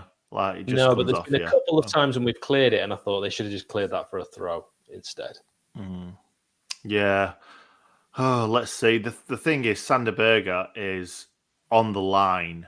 He should be in there with everyone else heading that ball away. It should be, yeah, because he's the big boy. He's Let us know massive. in the comments what changes need to be made, because this is poor. Another great really delivery. Oh, could that be a penalty? And it's side it's done. netting. Oh, little ruffles again. Little ruffles involved all the time. And also, Russell's constantly on the end of things. Foul in there. Pulled back. Oh, Jaden Bogle. I thought Bogle was pulling him. And he's appealing as well. Why are we doing all this? He's clearly got hold of him, Bogle. What is he doing? I don't know if there's a lot in that. I think he's taken a bit of a tumble, but he definitely dragged him a little bit. But the referee's going to be watching him now, aren't they? Get off them, Blades. This is like Liverpool away in the Premier League 06-07 season. Bogle's got his arm again. Bogle, let go. Oh, that's the first bad delivery we've seen from the Terriers. And Basham will get it clear, not particularly cleverly. He spent ages deciding where he was going to kick that, Basham, and then kicked it to no one. That's exactly where he would have kicked it if he'd had no time. Yes, exactly right, Nick. We've not seen enough from McBurney since he's had those two headers. And that's not his fault. That's just been service. Yeah, definitely. John Richardson, we're lucky to be 0-0. Big improvements needed. I think we've just had a bad first half, really. Like, we've been so good recently. We've won 4 games in a row. We've just had a bad first half. Let's see what we can do in the second. Let's write this one off as a bad job. Don't want to lose this one at all, because we're all going, aren't we? The whole gang are going to the whole game, and it'd be lovely to go there on the back of another win, and then really start to see something happen, because there could be something special happening this season, but not if we play like this. Huddersfield have had 8 shots, the Blades 2, and they've had most of the possession as well. It's been really poor. It's not a very good league, is it? Everybody's saying this. It's not a very good league, and I think it's quite clear that us winning 4 games in a row against teams that aren't that good, it's great, but we need to be better. Yeah, absolutely. Well, there you go. We've had the whistle. We're at half-time. It's 0-0. A lot of work, in my opinion, needs to be done at the break. It's been thoroughly unimpressive from Sheffield United. We had a slight moment around the 25-minute mark where there was a bit of an improvement, but overall, very poor. I'm not surprised that the Huddersfield contingent are having a go at James Linnington, because he's made a mare of that decision. Let's get Robert from Ohio on to talk about things. Robert, first of all, congratulations in your personal life. Thank you. Yep. Successfully defended my thesis, and that's about as big of an accomplishment as I could ask for right now. Well done. We are very proud of you. You are really clever. So, Robert, what did you make of that disallowed goal? Yeah. Okay, so watching it back, they showed it more times than like any replay I've seen so far this season. Definitely, I would have awarded a penalty for Baldock throwing down the Huddersfield player there. But when you don't award a penalty, Wes Fotheringham was clearly impeded on his way to blocking that shot. And at that point, it's either the free kick, offsides, whatever you want to call in that case. But if you're not giving a penalty, then the goal is disallowed, and that's a fine decision by me. And what about your new merch? Yeah, I got the scarf here. I was just thinking it was cold in your house. That too, yeah. Have you got snow on the ground? Yes, we still do. It snowed like 2 weeks ago, and it's still here, so it's been pretty chilly. All right, give me your Super Bowl prediction. Either team. I honestly, I'm conflicted. I'm in Cincinnati like range of super fans, so like rooting for the traditional underdog for me is now like going with the crowd that I'm in, and I don't like going with the crowd I'm in. So it's a whole complicated mess. So I'm just hoping for another like nail biter game down to the end, because so far they've all been really enjoyable. Yeah. Super Bowls are always fantastic. It's funny that you should say that, Robert, because I was going to say the exact same thing if Hal were going to ask it of me. Yeah, Nick's, I know he's big into this. One of the teams will win. Most watched thing on earth, Nick. You can't have a go at it. I'm not having a go at anything. I'm just saying that's the exact same thing as what I would have said. Either team. Well, for what it's worth, I think the Rams will win, but I would like the Bengals to win because, yeah, underdog story is always better, and they've been so bad for so many years. And it'll be massive. It'll be great. I've taken a whole week off because I thought the Packers were going to get there, so I was going to celebrate. The Packers, of course, beating both those teams in the regular season, so I think that shows how stupid the system is in America. Anyway, shall we ask Robert more about the football match that we're talking I about? just thought I'd let you see how long we could get talking about American football before you interrupted. But yes, we should talk more about the first half. The reason I don't really want to, Nick, is because it's been woeful. Yeah, it has, but Robert's on to talk about us, so let's speak about that first half. How did we play then, Robert? What did you think? What could we have done better?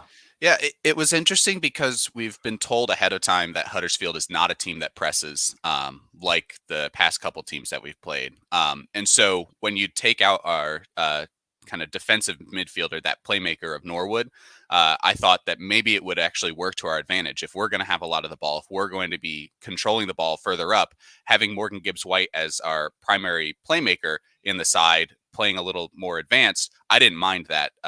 But the way the games turned out, neither team have really made good use of their possession. And a lot of these good chances for Huddersfield has come from their set pieces, and our good chances have come from the counterattack. And unfortunately, we're just not set up to maintain possession and create those good chances like I thought we would be when I saw the lineup sheet. That's a very good point. Very, very good point. Who's been? See Hal. So who needs to up the game in the second half? Definitely the midfield. It has been a little iffy throughout. I don't think that, again, Heckingbottom's not going to make a change at halftime. We all know that. But I don't think that that's what's needed. I think they just need a change in mentality. 𝐍𝐸𝐫 is sitting deeper of the midfield duo or trio when Morgan Gibbs-White drops a little deeper. So he needs to play and own that role. Right now, he's being very passive. And obviously, he's on a yellow now. So the referee has kind of made a decision for him that he can't really get stuck into any more tackles. But he needs to at least try to take the ball off somebody. Because even before that yellow, he was still trying to stay on his feet, almost like boxing out, like forcing people out wide. And I don't know if that's going to be a winning strategy for Sander 𝐍𝐸𝐫 in the long run if he's going to be playing this defensive midfield role more often for us. Yeah, I think you're absolutely right. I think we've all seen that Sander 𝐍𝐸𝐫 for us plays better as an attacking midfielder or somebody that's getting the ball and running with it forward. You don't see Norwood doing that too much. You don't see Conor Hourihane doing that too much. They are quite clearly defensive midfielders that are good on the ball. And Norwood, what he brings is that one swing of a leg can make that pass that it may take 3 passes to do. So Norwood, we do really miss him when he's not playing. So if there was anyone to bring off the bench right now, if you were Paul Heckingbottom, how would you change this game? Yeah, honestly, it would have to be Norwood. 𝐍𝐸𝐫's on a yellow. Norwood can add a facet to this game that we don't have access to right now with those long balls, with the easy and quick switching of play. So from one side to the other. So that's the biggest change that we can make right now going forward. Other changes are going to be little if we, try to shift around the strikers. I don't think the strikers have actually been that poor, other than a couple wayward passes from McBurney when he's trying to lay it off to people making runs across the edge of the box. But other than that, he's had some good service to get some headers on, and I've not been disappointed with him so far. Billy Sharp just needs to find the right areas. We know he's going to score a goal. It's just a matter of time. So we'll just keep pushing, keep the possession going, and the strikers will be fine. It's got to be getting Norwood on, somebody to kind of own that midfield and move the ball around better, because the trio duo we have right now isn't going to work the way that we've been playing the last couple games. No, I think you're right. And the thing is, it doesn't sound like a sexy substitution, does it, bringing Norwood on? But it is something that we could really do with doing. But there's Ndiaye. Obviously, Ndiaye is one of the more sexier substitutions. I need to stop saying the word sexy, but especially in my Sheffield accent as well, sexy. Sexy. Yeah, I'd love to see Iliman Ndiaye come on. I think he had a pretty poor game against Birmingham. I was saying not Birmingham, sorry, against West Brom. I was saying to my missus at the time, I'm like, this is the worst game he's had. And the thing is, he's a young lad. Obviously, you're going to expect him to not have a great game every now and then. So I think he's going to want to come on and really show what he's made of, because footballers must go home at night and just think about everything that's gone wrong for them throughout a game. So I think he'll be absolutely buzzing for this game and he'll want to get on as soon as possible. Oh yeah, and you know that link up with Morgan Gibbs-White is they're going to want to re-spark that energy that they had when the two of them first started getting regular game time. They've not been able to pair up recently since Gibbs-White went down with the injury. So yeah, I'm looking forward to Ndiaye coming on this game. I think he can definitely unlock another level, especially if we are going to be playing more on the counterattack, if we're not going to be kind of recycling possession like we were against West Brom. Obviously, we had a one-man advantage there with them down to 10 men. But this game, I think we have two options. We either go all in on this counterattack and we really look for these outlets, or we have to bring on an Ollie Norwood type player and kind of own the fact that we're going to have possession. Huddersfield may not press us, and we have to do something with that. Yeah, absolutely. There's also Jefferson that was not on the bench against West Brom, so we could see him feature in the second half. But for me, I don't see it. He's not been given any sort of sniff of a game since he came in. And I think the reason why he wasn't playing in the last game or wasn't on the bench in the last game was just simply because he'd rather have others on the bench. So let's see if Jefferson comes on and actually manages to get on the ball, because I really, really liked Jefferson. And I thought, even though I wanted to see him go on loan and get some goals under his belt, which he's done, I wanted to see him at United because I thought he was brilliant at the end of the Premier League season. And really, if he's kind of matched up against these Premier League defenders and doing well, he should be able to do it in the Championship. But maybe what's happened is that he's gone to a lower level, and then he's kind of used to that lower level, if you like. Yeah. And now he's got to make that step up again. So would you like to see him come on in the second half? Yeah, I would. And I'm just trying to think in my head, would I prefer him to come on for McBurney or Sharp? I don't know which role he plays better, but he's a tall lad. He can get up in the air and give a good header. So I wouldn't mind him. I don't think coming on for McBurney, trying to play off of Sharp. I think the two of them could really form a nice strike partnership up top. But yeah, it's definitely League One to Championship. It's still a step up. And when you're playing against Premier League defenders who defend one way, you go down to League One defenders who defend a different way. You start having success. To switch it a third time to come back into a side you've been out away from, it's going to be a little while before he can really get comfortable. I just hope, like you've said, that Hecky can give him a chance, because he did look really, really good for us last year. Live from Jurassic Park, I am back. I feel like I'm outside on the Sky Sports News transfer day. I should just I was about to say, that almost looks like Tampa. Did Steve invite you over? It looks like slightly next to. Yeah, I'd love to go and visit Steve in Tampa. I've been to Tampa a few times, but I'd like to go back now I know Steve. Last time I went, I didn't know anyone. So it's just there with my awful, horrible wife. Well, me and Steve's already got it booked in, so I'm off there quite soon. So you're not invited. This branch here does feel like I'm outside, doesn't it? Yeah. So Jack's thinking you're in Barbados. More donations so that I can invest in curtains. That's what we really need. So if you'd like to do that, we have promised you two things. One, I will buy some curtains, and two, we will sing a song of your choice. If you'd like to be part of the super chat today, please donate and help with the channel's running costs. And I will sort this out for the second half, but it's a lot more comfortable sitting like this than the way I have. Great stuff. Would you like to tell us a bit more about that? Because I don't think people's heard enough about you today, Hal. Yeah, so it's quite bad on my lower back, the way that I sit during the full game. I have to have my legs kind of straight out. All right. Okay. Yeah. So yeah, brilliant. I'd say we get more shot of this merge here. Sheff United. There we go. Are you bringing me back Al, now? you walked into that massively. Did you like Robert's mug, by the way? Yeah, and his face. And his hair. That's it. James is back giving full point ratings, no half points. So I've got to step up my hair game so I can get back on the ratings train one of these days. Yeah, that's James Cheatham on Fans React. If you don't do points on the ratings, it gives you far less wiggle room. I really think he's made a rod for his own back, and I've said disagreed with every single one of those ratings. But that's the beauty of ratings. I used to do it, and then I thought, you know what? Don't need the hassle. What about the ones that he gave 7 to? Did you disagree with all them too?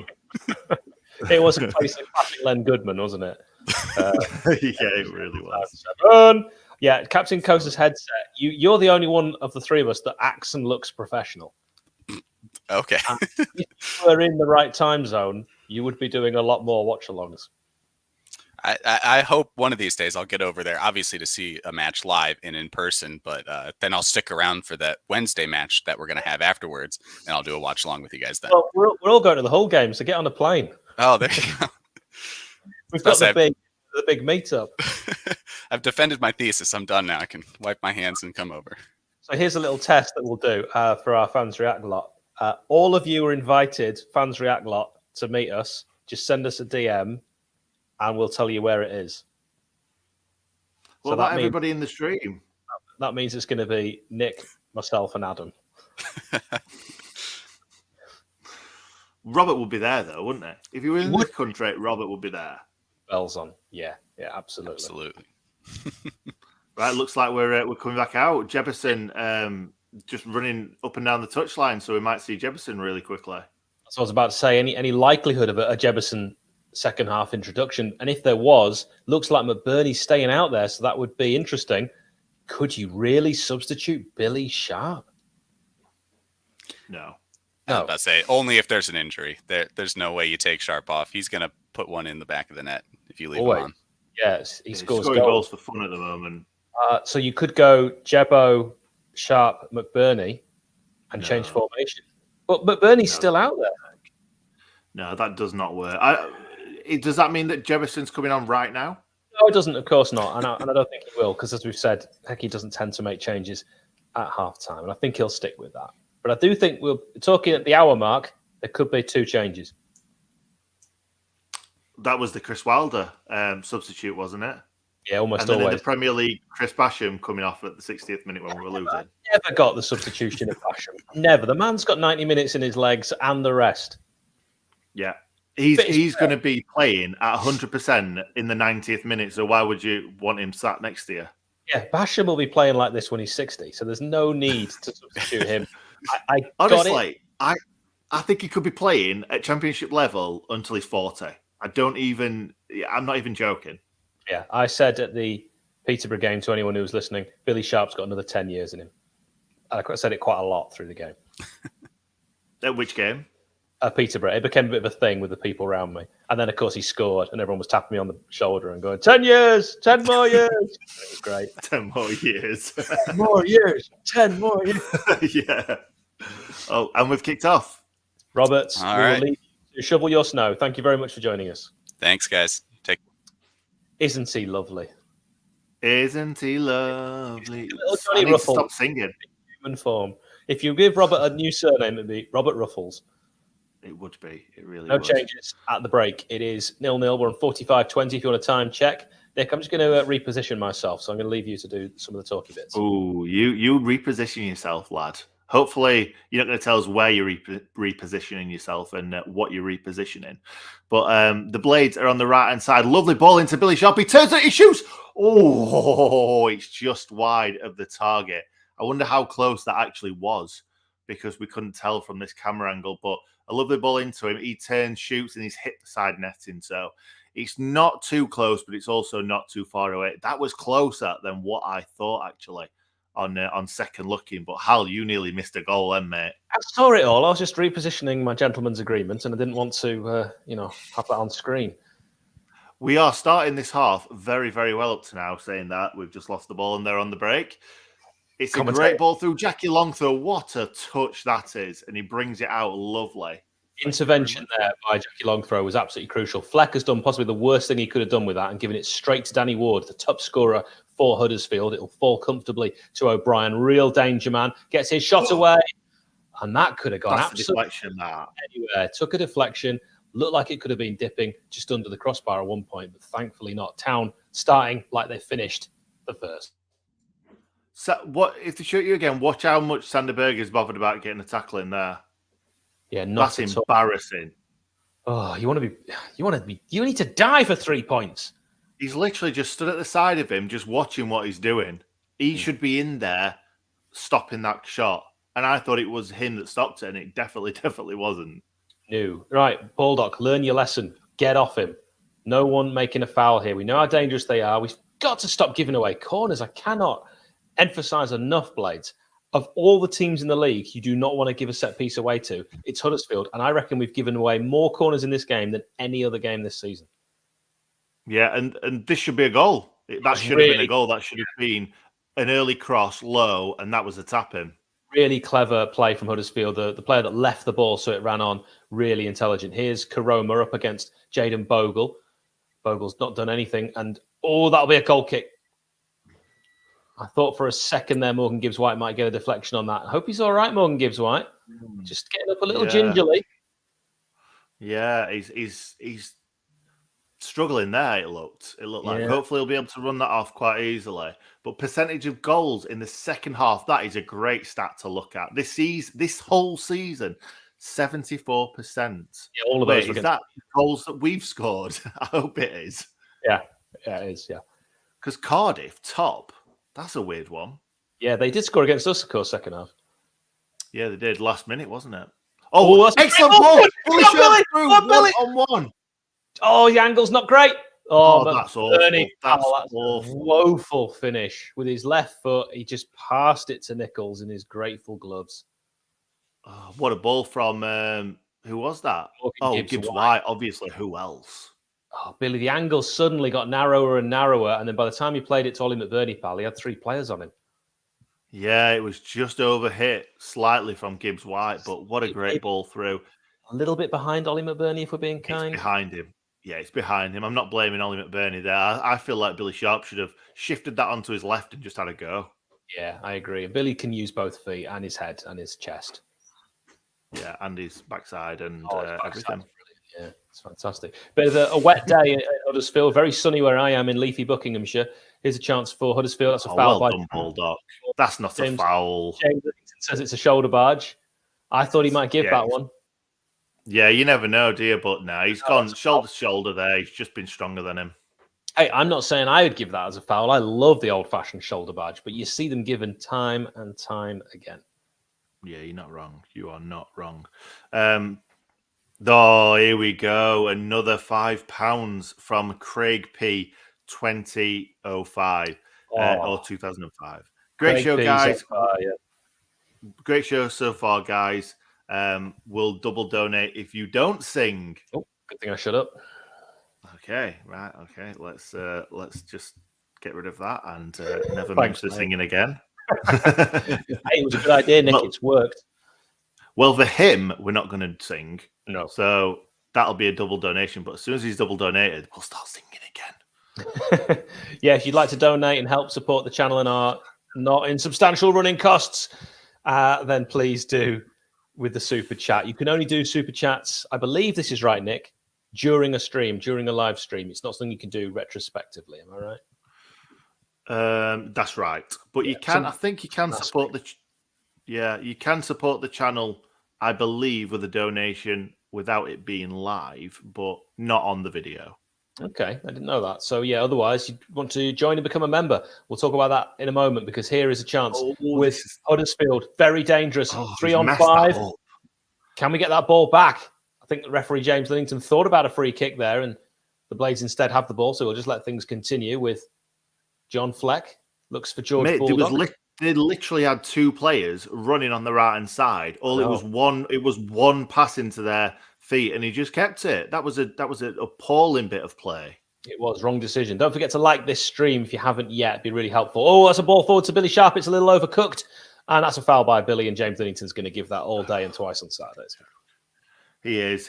And what I'm going to do right now, Hal, while you speak, I'm going to have a look at how many likes we've got in this video, because last time it was shocking. It needs to be better this time. Yeah, So the amount of we've got likes 100 we get, very low, isn't it? Compared with other YouTube channels who get less views. Yeah, do you know what? I put that in the stream when you and Adam were doing it. Somebody who was it was a Birmingham game, I think, or was it the West Brom?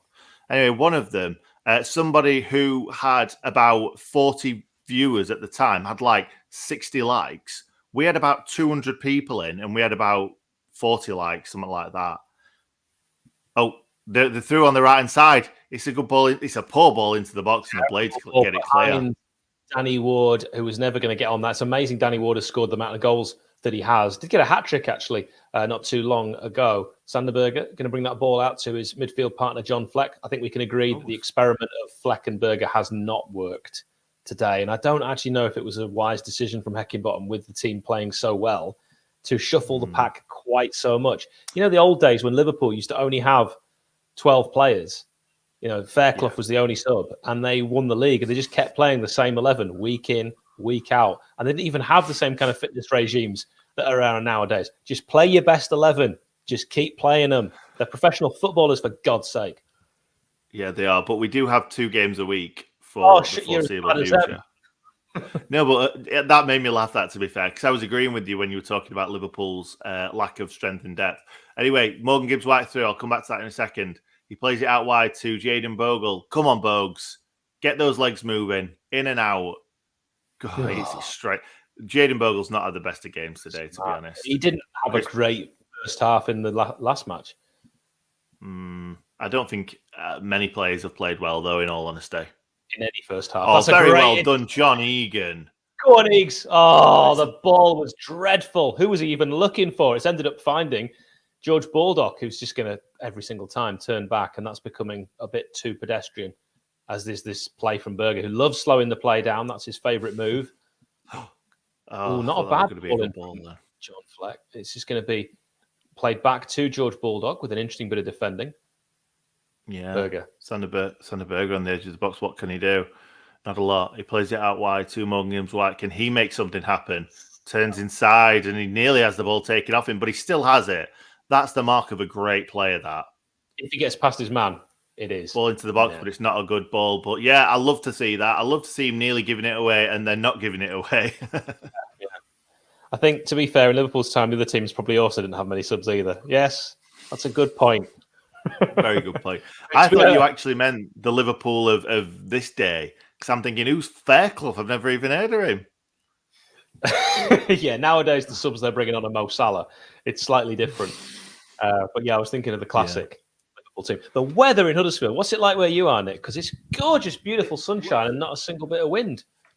Oh, it's dark. It looks like it's been raining, but I don't think it's currently raining. We haven't had rain in leafy Buckinghamshire for what feels like a couple of months. My car is covered in mud, and I was thinking this is the one time I need it to rain, and it hasn't. That's how I've noticed it hasn't been raining. Do you really want it to rain on your car, though? Just get it washed, man. I never get my car washed. All the money I'm paying you for this channel. Spent it all on these. Lols. Yeah, yeah. Oh, John Fleck, I thought you were going to play it past. Do you remember the old Rangers John Fleck on like manager games and stuff? Wasn't he like an attacking player? He was, yeah. He was an attacking midfielder. You could play as a forward as well. Yeah, that's what I was thinking. He was more of a, not maybe more of a strike, but more of like a I don't know, high mid, like you say, high midfielder or verging on a striker. Yeah. But no, he's not got the pace. You don't necessarily need pace to be a striker, but I know what you mean. Yeah. The reason why I said pace is because I thought he'd knocked it past him then. And because he was front on, I thought he'd be able to get around him, but he's John Fleck. Adam Blade says it is peeing it down in Huddersfield, Wakefield and Morley. Poor boy. Morley. Fair enough. Fair enough. It's not too bad in Sheffield. Where I am anyway is not. In Parsons Cross. Right, it's a dreary day. It's a dreary game. Sky making a big regretful decision, I think, to broadcast this game and to change the kickoff time. Often early kickoffs are bad games in any football. I think it's a shame that they had to move this one. I think it's a shame the Barnsley game will be moved. That's going to make it very difficult for me, a game I was going to go to. I will still, but it's such an early time I'd have to leave. That's a really great ball through to Billy Sharp. Through. By the way, you started talking then, and I wasn't able to say I don't actually live in Parsons Cross. You just carried on talking, and I was like, yeah, joking that I was living in Parsons Cross. And you were like, anyway, let's move on. But we know you don't live in Parsons Cross. You mentioned, oh my God, you don't. Look at the weather. That is horrendous. That is a wet jacket. If I've ever seen a wet jacket, that is a wet jacket. That is just grim. I hope it's not like that when I go to Millwall. Ask me how I'm going. How are you going, Hal? Taking the train because I'm a man of the people. Fair enough. Who's it looking like is going to come on as a sub here? Jack Lester's face there. I don't think it's Jack Lester that's coming as. No, I don't mind him. Super Jack. He knows what the back of the onion bag is. Do you know what? He knows how to throw himself on the floor and get a penalty too and score it. He was very, very good at that.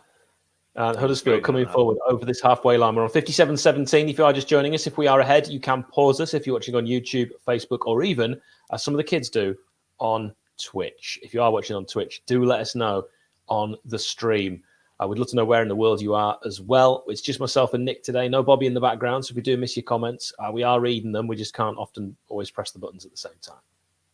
No, we can't. And when we do that, your comment goes away. Yeah, we often press it at the same time, missing them completely. John Fleck with the challenge. This is better from the Blades. Here's Oliver Burney.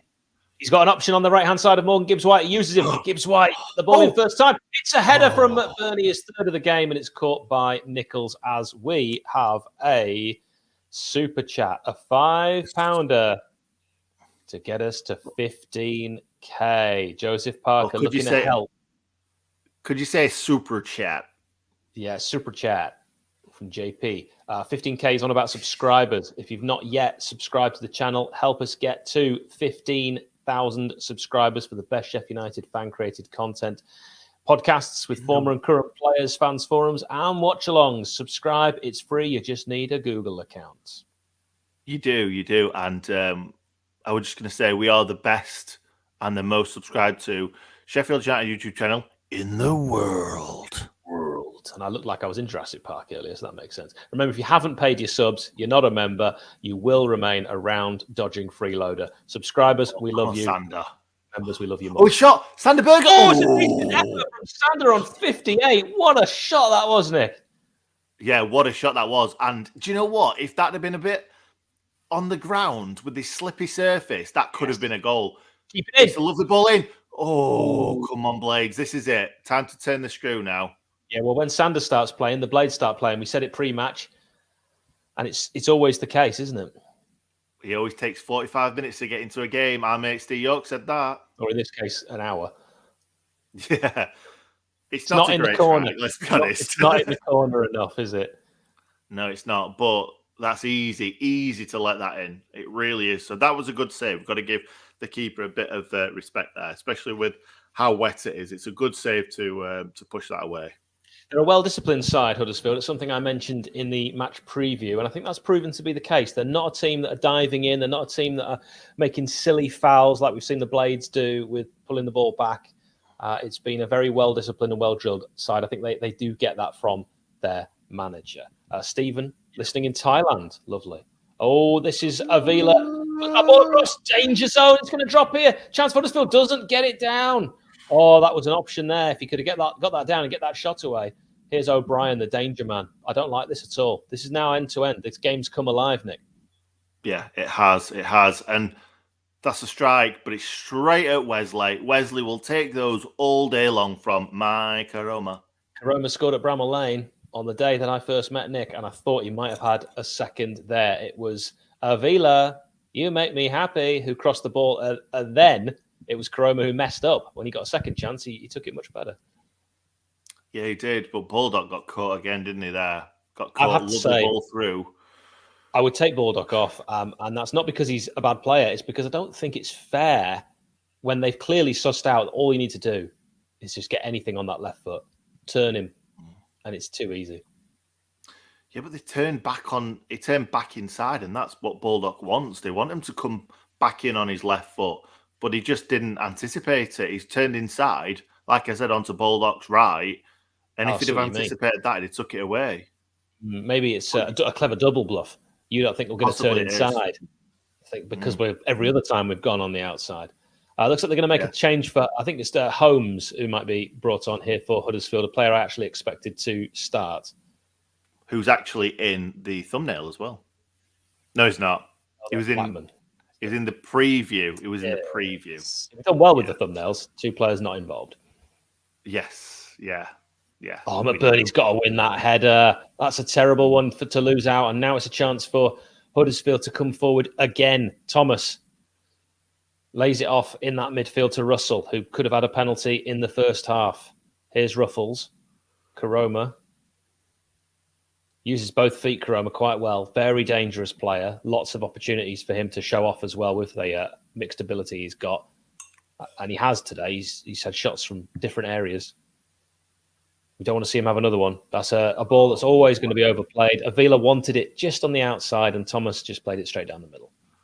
And it's also a new member, Ian Boyden, absolute legend. We will add your name to the list for the preview. And you know what, Hal?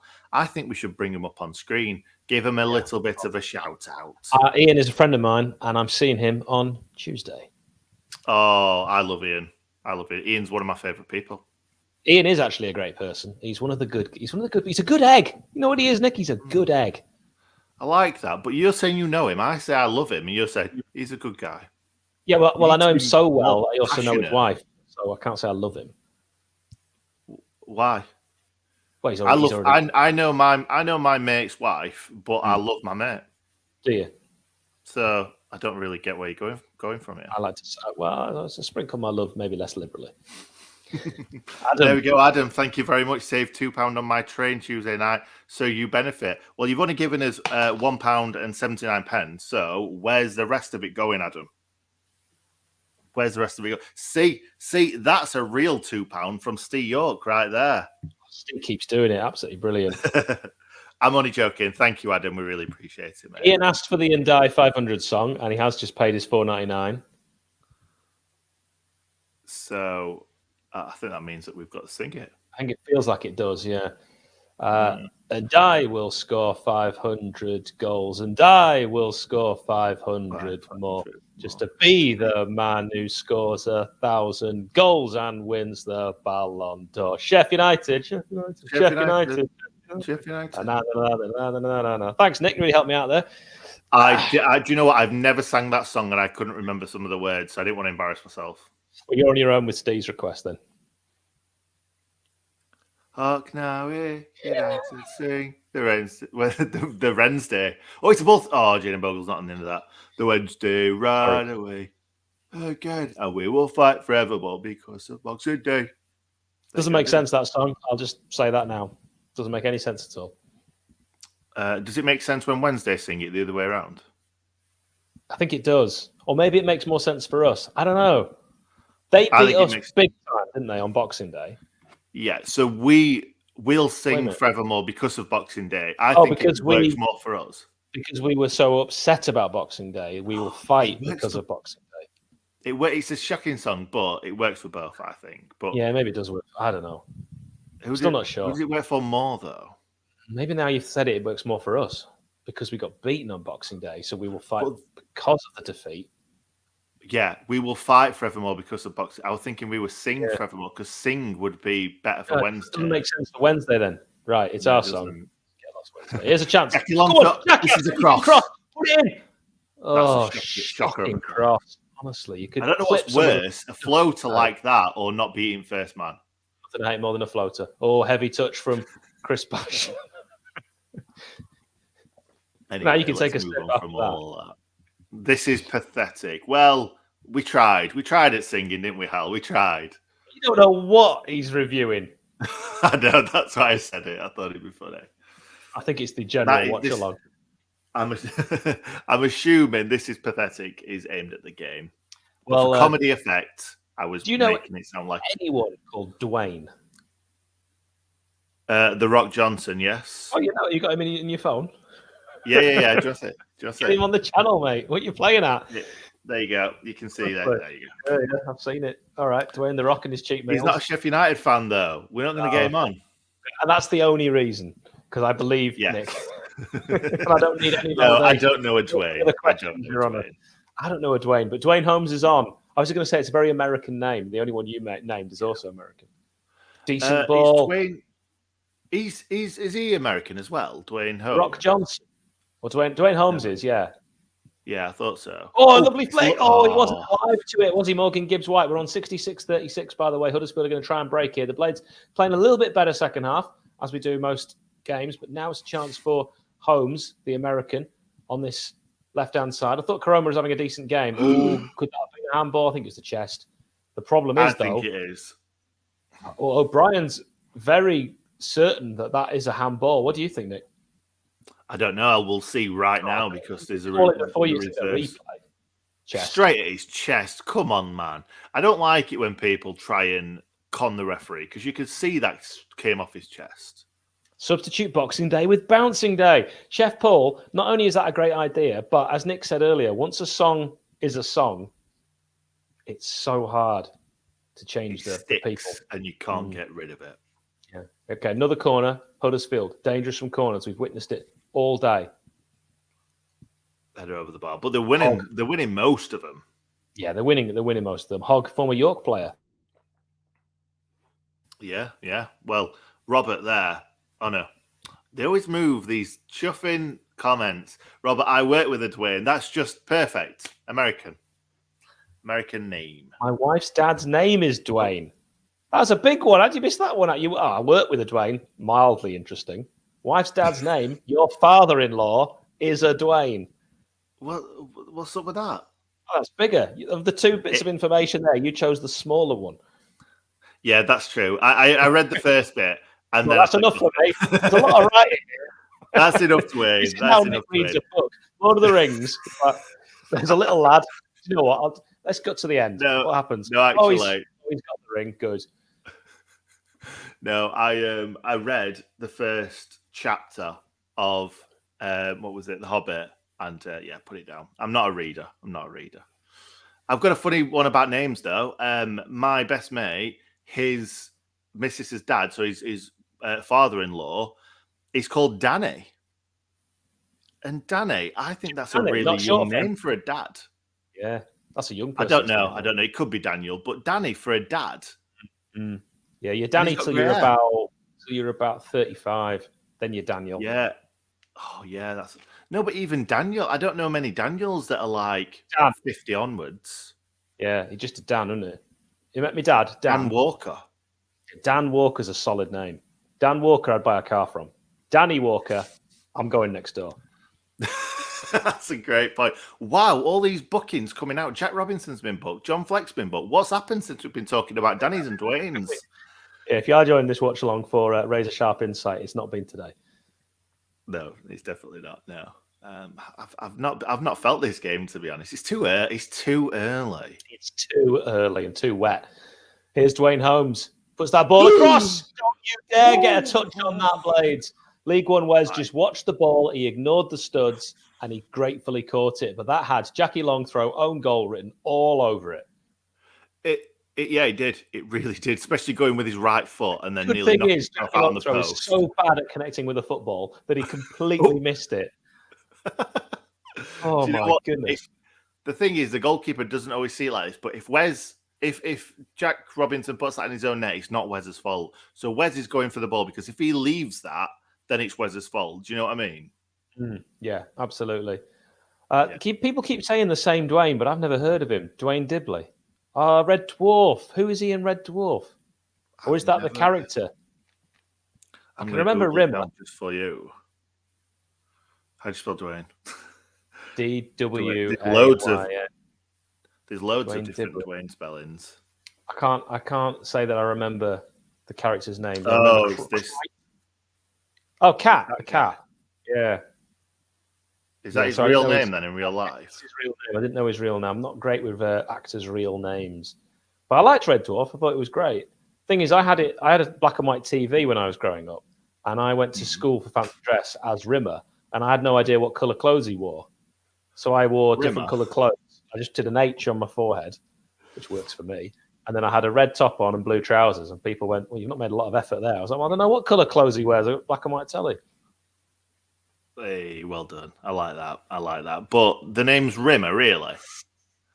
Bulldog's That's a done well corner. there. Is it a foul, though? James Linnington loves giving free kicks. I'm sure he's given that Yeah, one. it's a foul because he's not happy, is he? Old Thomas with his cool haircut. Your hair would probably look like that when you came out of the shower. If there was that much of it. Honestly, he's taken way too much off the back, as I showed you yesterday. And he's taken way too long to bring Norwood on. He should have been on from the 60th minute. Yeah, first minute. Oh, no. You dirty bastard. How can he take off Morgan Gibbs? What? Oh, yeah, sorry. It's 1:19. It's not the late night show. It's not the late show. I felt that Morgan Gibbs-White was one of the more creative. Not at his greatest game today, but he can always turn it on, Morgan Gibbs-White. He can always do something. Iliman and Dye also looks like he's going to be brought on. It's not the change for me. I think there's other players today, Sander Berger being one of them, who have not quite pulled their weight. And Ollie McBurney's going to be booked here. It's a yellow from James Linnington. He loves giving yellow cards. We mentioned in the match preview of the 19 games this season, he's given 82 yellows, which is an enormous amount, and he has not changed that today. Given a lot of yellows to Blades. Ooh. Not sure about that one. I think it was accidental. It probably was, but he's pushed him in the face, or he's knocked him in the face somehow. So when the referee's right underneath it, it's not a lot there, is there? Duncan Ferguson's not getting booked for that, is he? No, Duncan Ferguson. Imagine that if he did that to a couple of burglars in his house. It'd be much worse. Yeah, it would be. Do you know what? When the burglars go to his house, he pulled them back in when they tried to run out. Really? Yeah. Is that for true. real? Yeah, oh, McBurney, he's nicked it away. George Baldock on the break. Can he find someone? He's actually done really well to keep hold of the ball there. Yeah, your left. Cross on your left. He did. He does. It was bad. But at least he's swinging his left foot at something. Bad, as H would say. Bad. Oh, God. How am I going to do a match reaction on this? Oh, sorry. I've really not helped you concentrate on this game at all. Here's George Baldock. One thing you can say is, won a corner. Surely no. Oh, it must have come off Boulders. Oh, dear. We are not having... I'm having to go at you. I'm having to go at the players. That it's just been a rubbish match to watch. Rick Parry, EFL chairman, fella next to him, loving this game. It's been that kind of game, hasn't it? It's been a yawner. It's been a snoozer. I don't like the early kickoffs. I think this will ruin that ding-dong Yorkshire derby with Barnsley. I see this being the same. I mean, realistically, you know, I wanted to say 0-0 in the match preview, but because Theo said I had to say 3-1, I went with that. Of course you were going to say 0-0. That is you all 0-0. Over that. There's no way I can prove it, is there? Yeah, that was the one I was thinking. Yeah. Oh, yeah. Absolutely. Well, I'm going to say 2-0 for against West Brom with a man sent off, but I decided not to. Listen to you, the man who claims he's got the rock in his phone. You claimed that. And it's paper, rock, scissors. He's definitely not. Round my way, we play paper, rock, scissors. And my nephews now play paper, rock, scissors, shoot. Don't know what that is. No, There's a chance. Not. Crossed in, it must be. Oh, it's a great clearance. Chris Basham just in the right place at the right time. Now, here's Oliver Norwood. Makes other teams look no good. Can he use it? No, he's going to lay it off to Bogle. It's just going to be played back now as the Blades will patiently do the slower build-up. It also means that Berger's gone further forward, so he's no longer playing in that Norwood role, which is probably good with Norwood on at the same time. Fleck, Baldock, seeing far too much of the ball, Baldock, because he doesn't want to cross. He's going to take it back in on his right. Ball! Oh, great ball. Laid off nicely. From Fleck. That should have been on. And he's on here. He's good. Oh, could have gone past Egan then. But that was shocking. Fleck, if he'd have laid that into Sanders' path, that would have been a first-time shot. Yeah, it was just too short, wasn't it? He played it too short, too soft, didn't get enough on it, and that could have easily been 1-0. I mean, Berger looks better in a more advanced position, but overall, this has been a real night and day performance for the Blades. So different from the West Brom game. Makes you still have a few head-scratching moments of what are we? Are we actually a good team that's in the promotion race, or are we a mid-table team and we're actually seeing how good we really are against the side that is one of the first real tests. We've had West Brom was a test, but I thought until the 10 men, they were very good. So this now against 11 is a real test. Yeah, it is, Hal. And the thing is, though, that if we can find a way to beat these, we're certainly in a position to maybe sneak a goal. If we do, then we will be promotion candidates, won't we? Let's be honest. That's not don't give that. Don't give that. Yeah, but this is a 1-0 game or a 0-0, and whoever scores is going to win this. Well done. That was good. But if we are the team that does score and wins this game, that's what I'm saying is that this is going to give us so much confidence that even when we're not playing well, we can win games. Sign of a good team is a team that wins when they're not playing well. And if we do win this one, I think we'll be the most luck we've had all season. Look how much space Norwood's got to just pick passes now. Like, this is what we needed from Sander Berge. It's just two completely different players, but we need the Norwood. We need the Norwood in that defensive. Don't drop Norwood. He's also role. The way he plays, I don't think he's going to get too fatigued. He's not one that takes the ball and runs 40 yards with it. He'll pass it 40 yards. So you can play him for 90 minutes and then another 90 minutes. Don't need to drop your water carrier. No, definitely not. Come on now.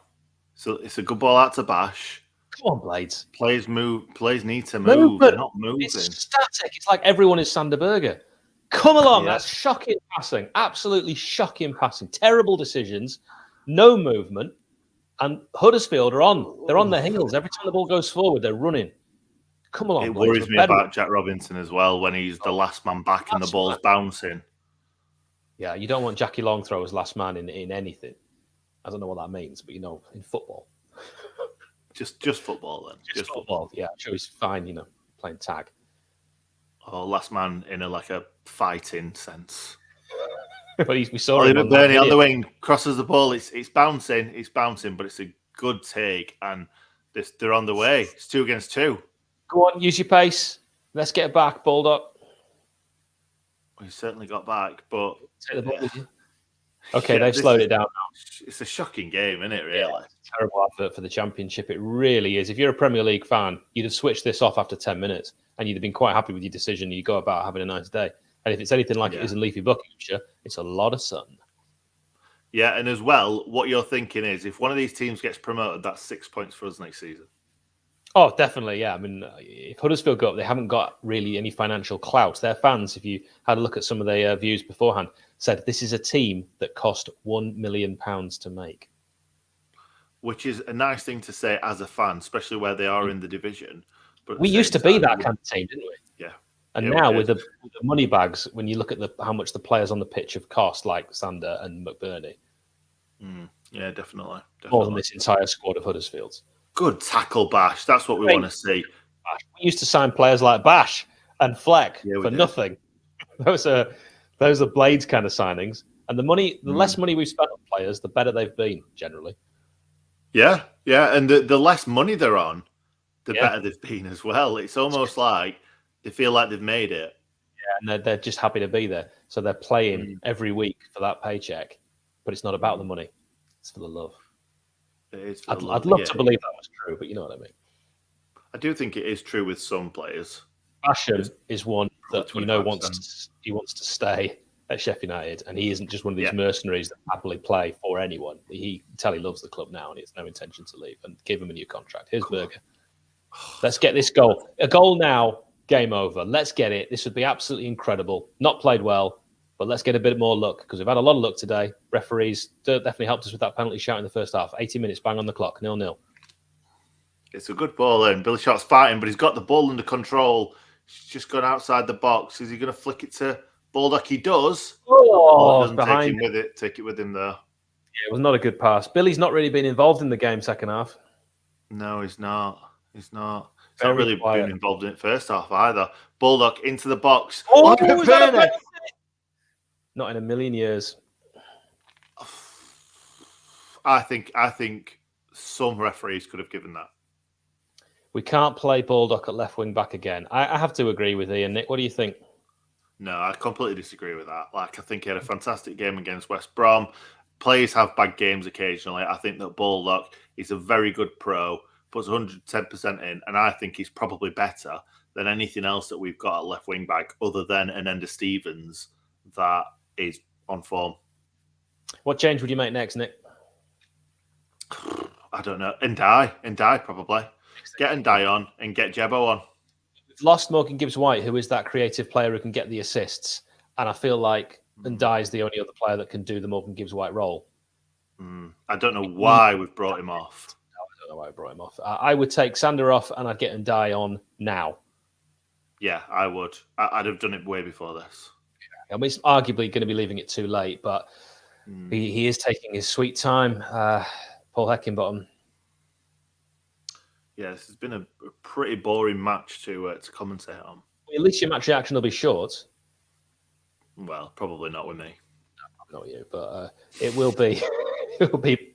I mean, there's just nothing to talk about because it's just been very, very little in terms of real clear-cut chances. Huddersfield have had the only major real talking point, a definite penalty, and bizarrely, because a man was hauled down by the neck, a foul on the keeper. Yeah, exactly. That's all. The one thing that I've got to talk about. Unless what's a penalty? Wow, he's not giving it. I think that. I don't know. I don't know whether that is a pen. He went down easy, but did he get caught? If he got caught, obviously it's a penalty. But I don't know. I think he went down a bit easy. I thought that was a penalty all day long. I really did. I'd like to see it again. Yeah, me too. I don't want to see it again, but I do want to see it again. Oh, well read. Bogle picks it up. They do look alike. Now we need to find some. We need to find a second gear, third gear, a fourth gear, whatever you want to call it. Where's the movement up top? Come along, everyone's lads. Just jogging. Billy jogging. Mannequins. That's the movement, and it's only the only movement is coming from Jackie Longthrow. Come on now, lads. Take him on. Oh, no, he's got it. He's got it in, but there's absolutely no one there, and we'll take a corner all day long. Do you know who was there? Baldock. Jack Robinson, and then he just started running back. Don't know why. Oh, I'm not sure about that one. That did look a little bit of a penalty. It was a penalty. He has given. He's been sandwiched. 2 penalties this season, James Leamington. I thought it was a penalty at the time. I mean, that's clearly a penalty. Doesn't get the ball, do they? The two legs players. They don't. But did they get the man? I was just trying to look there, but I couldn't really figure it out. It's a ball to the edge of the box. John Flex. Oh, what a shot! What a shot! John it was with the Paul Scholes-esque against Bradford. I think that's a bit over the top. It was like the weirdest little shot ever. It's hit the post. Has he saved it onto the post? I'm not sure, but that was going right in the bottom corner. Post onto keeper. No, it's a fantastic save. That Johnny Keeps has done really well there to Johnny Keeps. That's like fingernails, not fingertips. Yeah, absolutely. If he shaved his nails this morning, that's not getting saved. Decent ball in, not bad that one. Well done. Oliver Burnley. It's going to be team. Anyone? That was the goal. Oh man, that was so close. Bit of a goal line scramble there, but if that had been us, that'd have been at the back of net. That'd have been us defending. Sorry, that was gilt-edged. Ollie McBurney, pal. Great good header back from Jack Robinson. It's a great touch as well, actually. It's Sander. It's a bit of a flick, isn't it? Rather than conviction from Sander. I don't know, is it? It's a bit of a flick, I think. No, it's not. It's a good shot. He's got to smash it, but he's certainly not smashed it. McBurney could have been the hero, and as it is, another game without a goal. 7, is it, in his career for the Blades? Is it as many as that? It feels like less.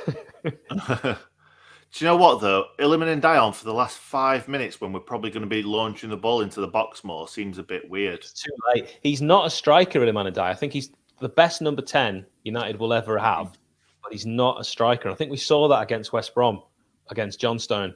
He took a little bit too long, picked the wrong option. It was a wonderful save, but I don't think it's a clinical, natural finisher like Billy Sharp. Maybe Billy can teach him, but Iliman's got everything else. But he hasn't shown to me yet that he's a natural finisher. He's kind of like a second striker. I think that's how he plays him. It's kind of like Billy Sharp as the main striker and him like kind of off him, trying to play him through. But I don't know. he's a fantastic footballer, and we might get something from him. That's a great ball, that. But we've not been good today going forward or at the back, really. Really good play from Holmes there, and this could get Huddersfield away. It's 3-on-3. We're on the 87th minute. Desperate defending now. Now there's a fourth man that's joined them. Oh, and of course, the one thing we didn't want. Ooh, it's a corner. Don't like it.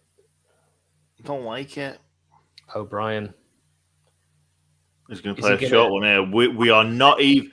He's playing. No, he's going to leave it. Taken. How is he not? How does the ref know he hasn't taken that? He certainly took that. He passed it to somebody. Unless there's that should be a handball. He's taken the corner there. Yeah. He puts it on the corner quadrant, kicks it forward. He's taken a corner. Yeah. This is unfair. Yeah. Oh, Sander. Not sure about that, mate. That was a silly thing to do, weren't it? It looked like he'd taken that corner. Well, he got away with it. You can't say James Linnington has been a homer, that's for sure. He's definitely not. He's been in a new way. He's been. I think he's done his best. He's been to try and be even-handed. He's given yellow cards like Christmas to all of our players, and he's not given them 2 clear penalties. To be fair, though, I'd rather us get penalties rather than get booking.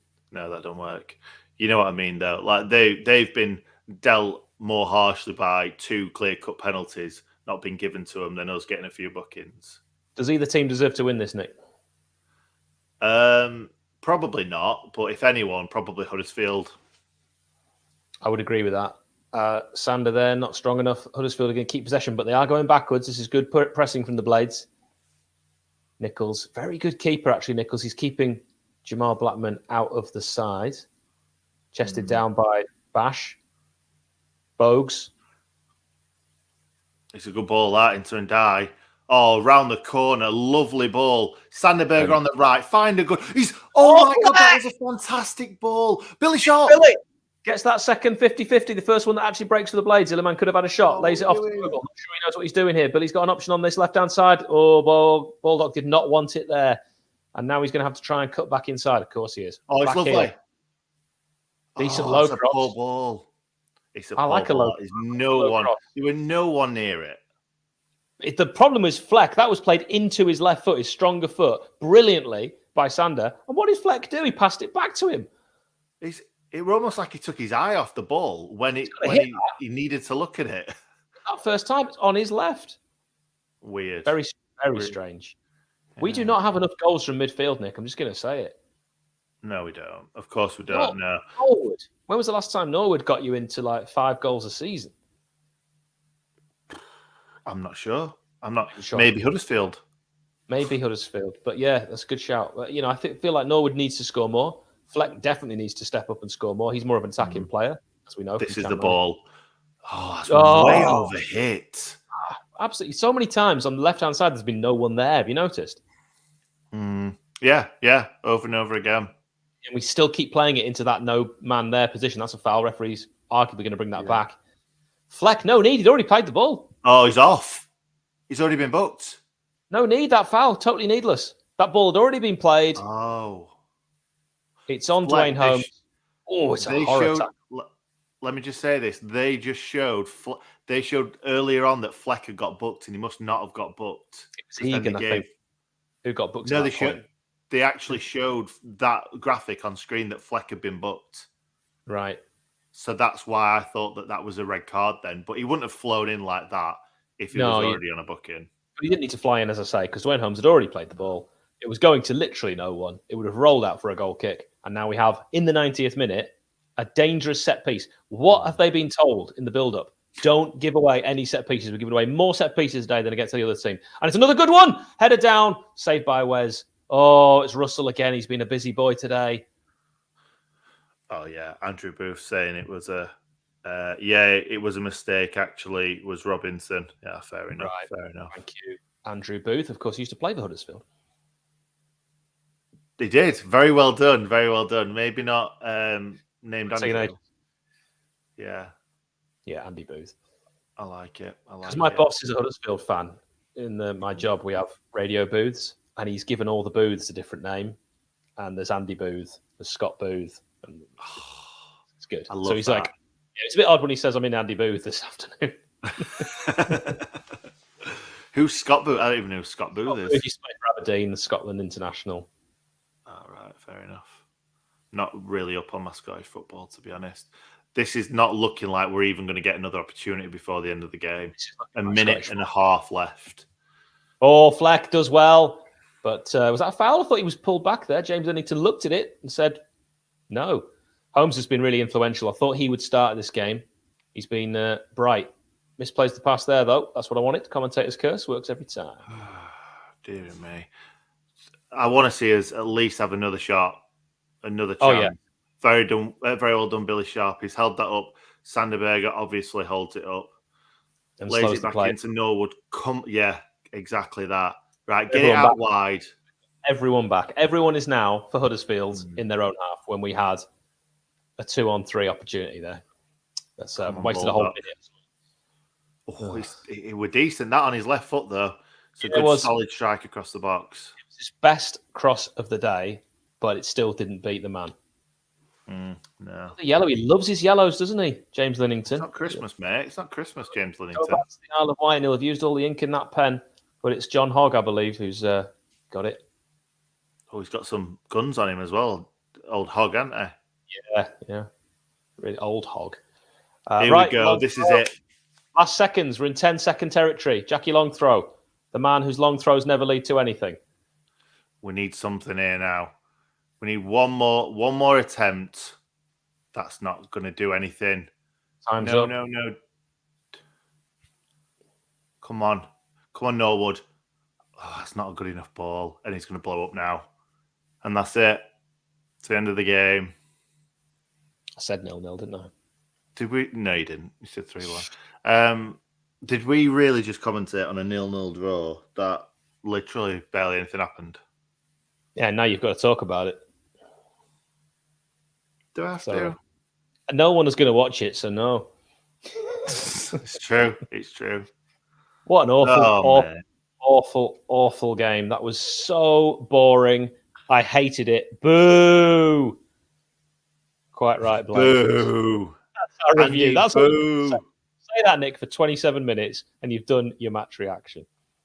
27's a bit long, mate. Bit long. Better be under 20 this time. Good luck. Thanks to all of you for watching. Let me just say, I did say on my match reaction, I think it was, that if we got a point against Huddersfield, it would be a good point. So it's not all doom and gloom. Get what you can away. David, I think, makes a really good point, right? If I just sat on my own at home and watched that on telly, I'd have been really bored. But getting to spend it with you, I laughed more than I would have done. So the watch along, thank you, David. It makes it bearable. Who's saying that we were funny? I think you just made that up. I find myself amusing. Yes, you do. Yes. Right, do you want to wrap it up? You want to say things that sound like goodbye? I think we probably should do that. It was not a classic, and I don't think anyone would begrudge us for leaving slightly earlier than usual, because what a terrible one it was. Anyway, thank you very much, Hal, as always. Like we said, we had a good time nonetheless. We hope everybody else had a good time nonetheless. And we will see you in 10 minutes, or I will. Hal won't. See you in a bit. I'll see you for the preview of Hull. There we go. Thanks a lot, guys. See you next time.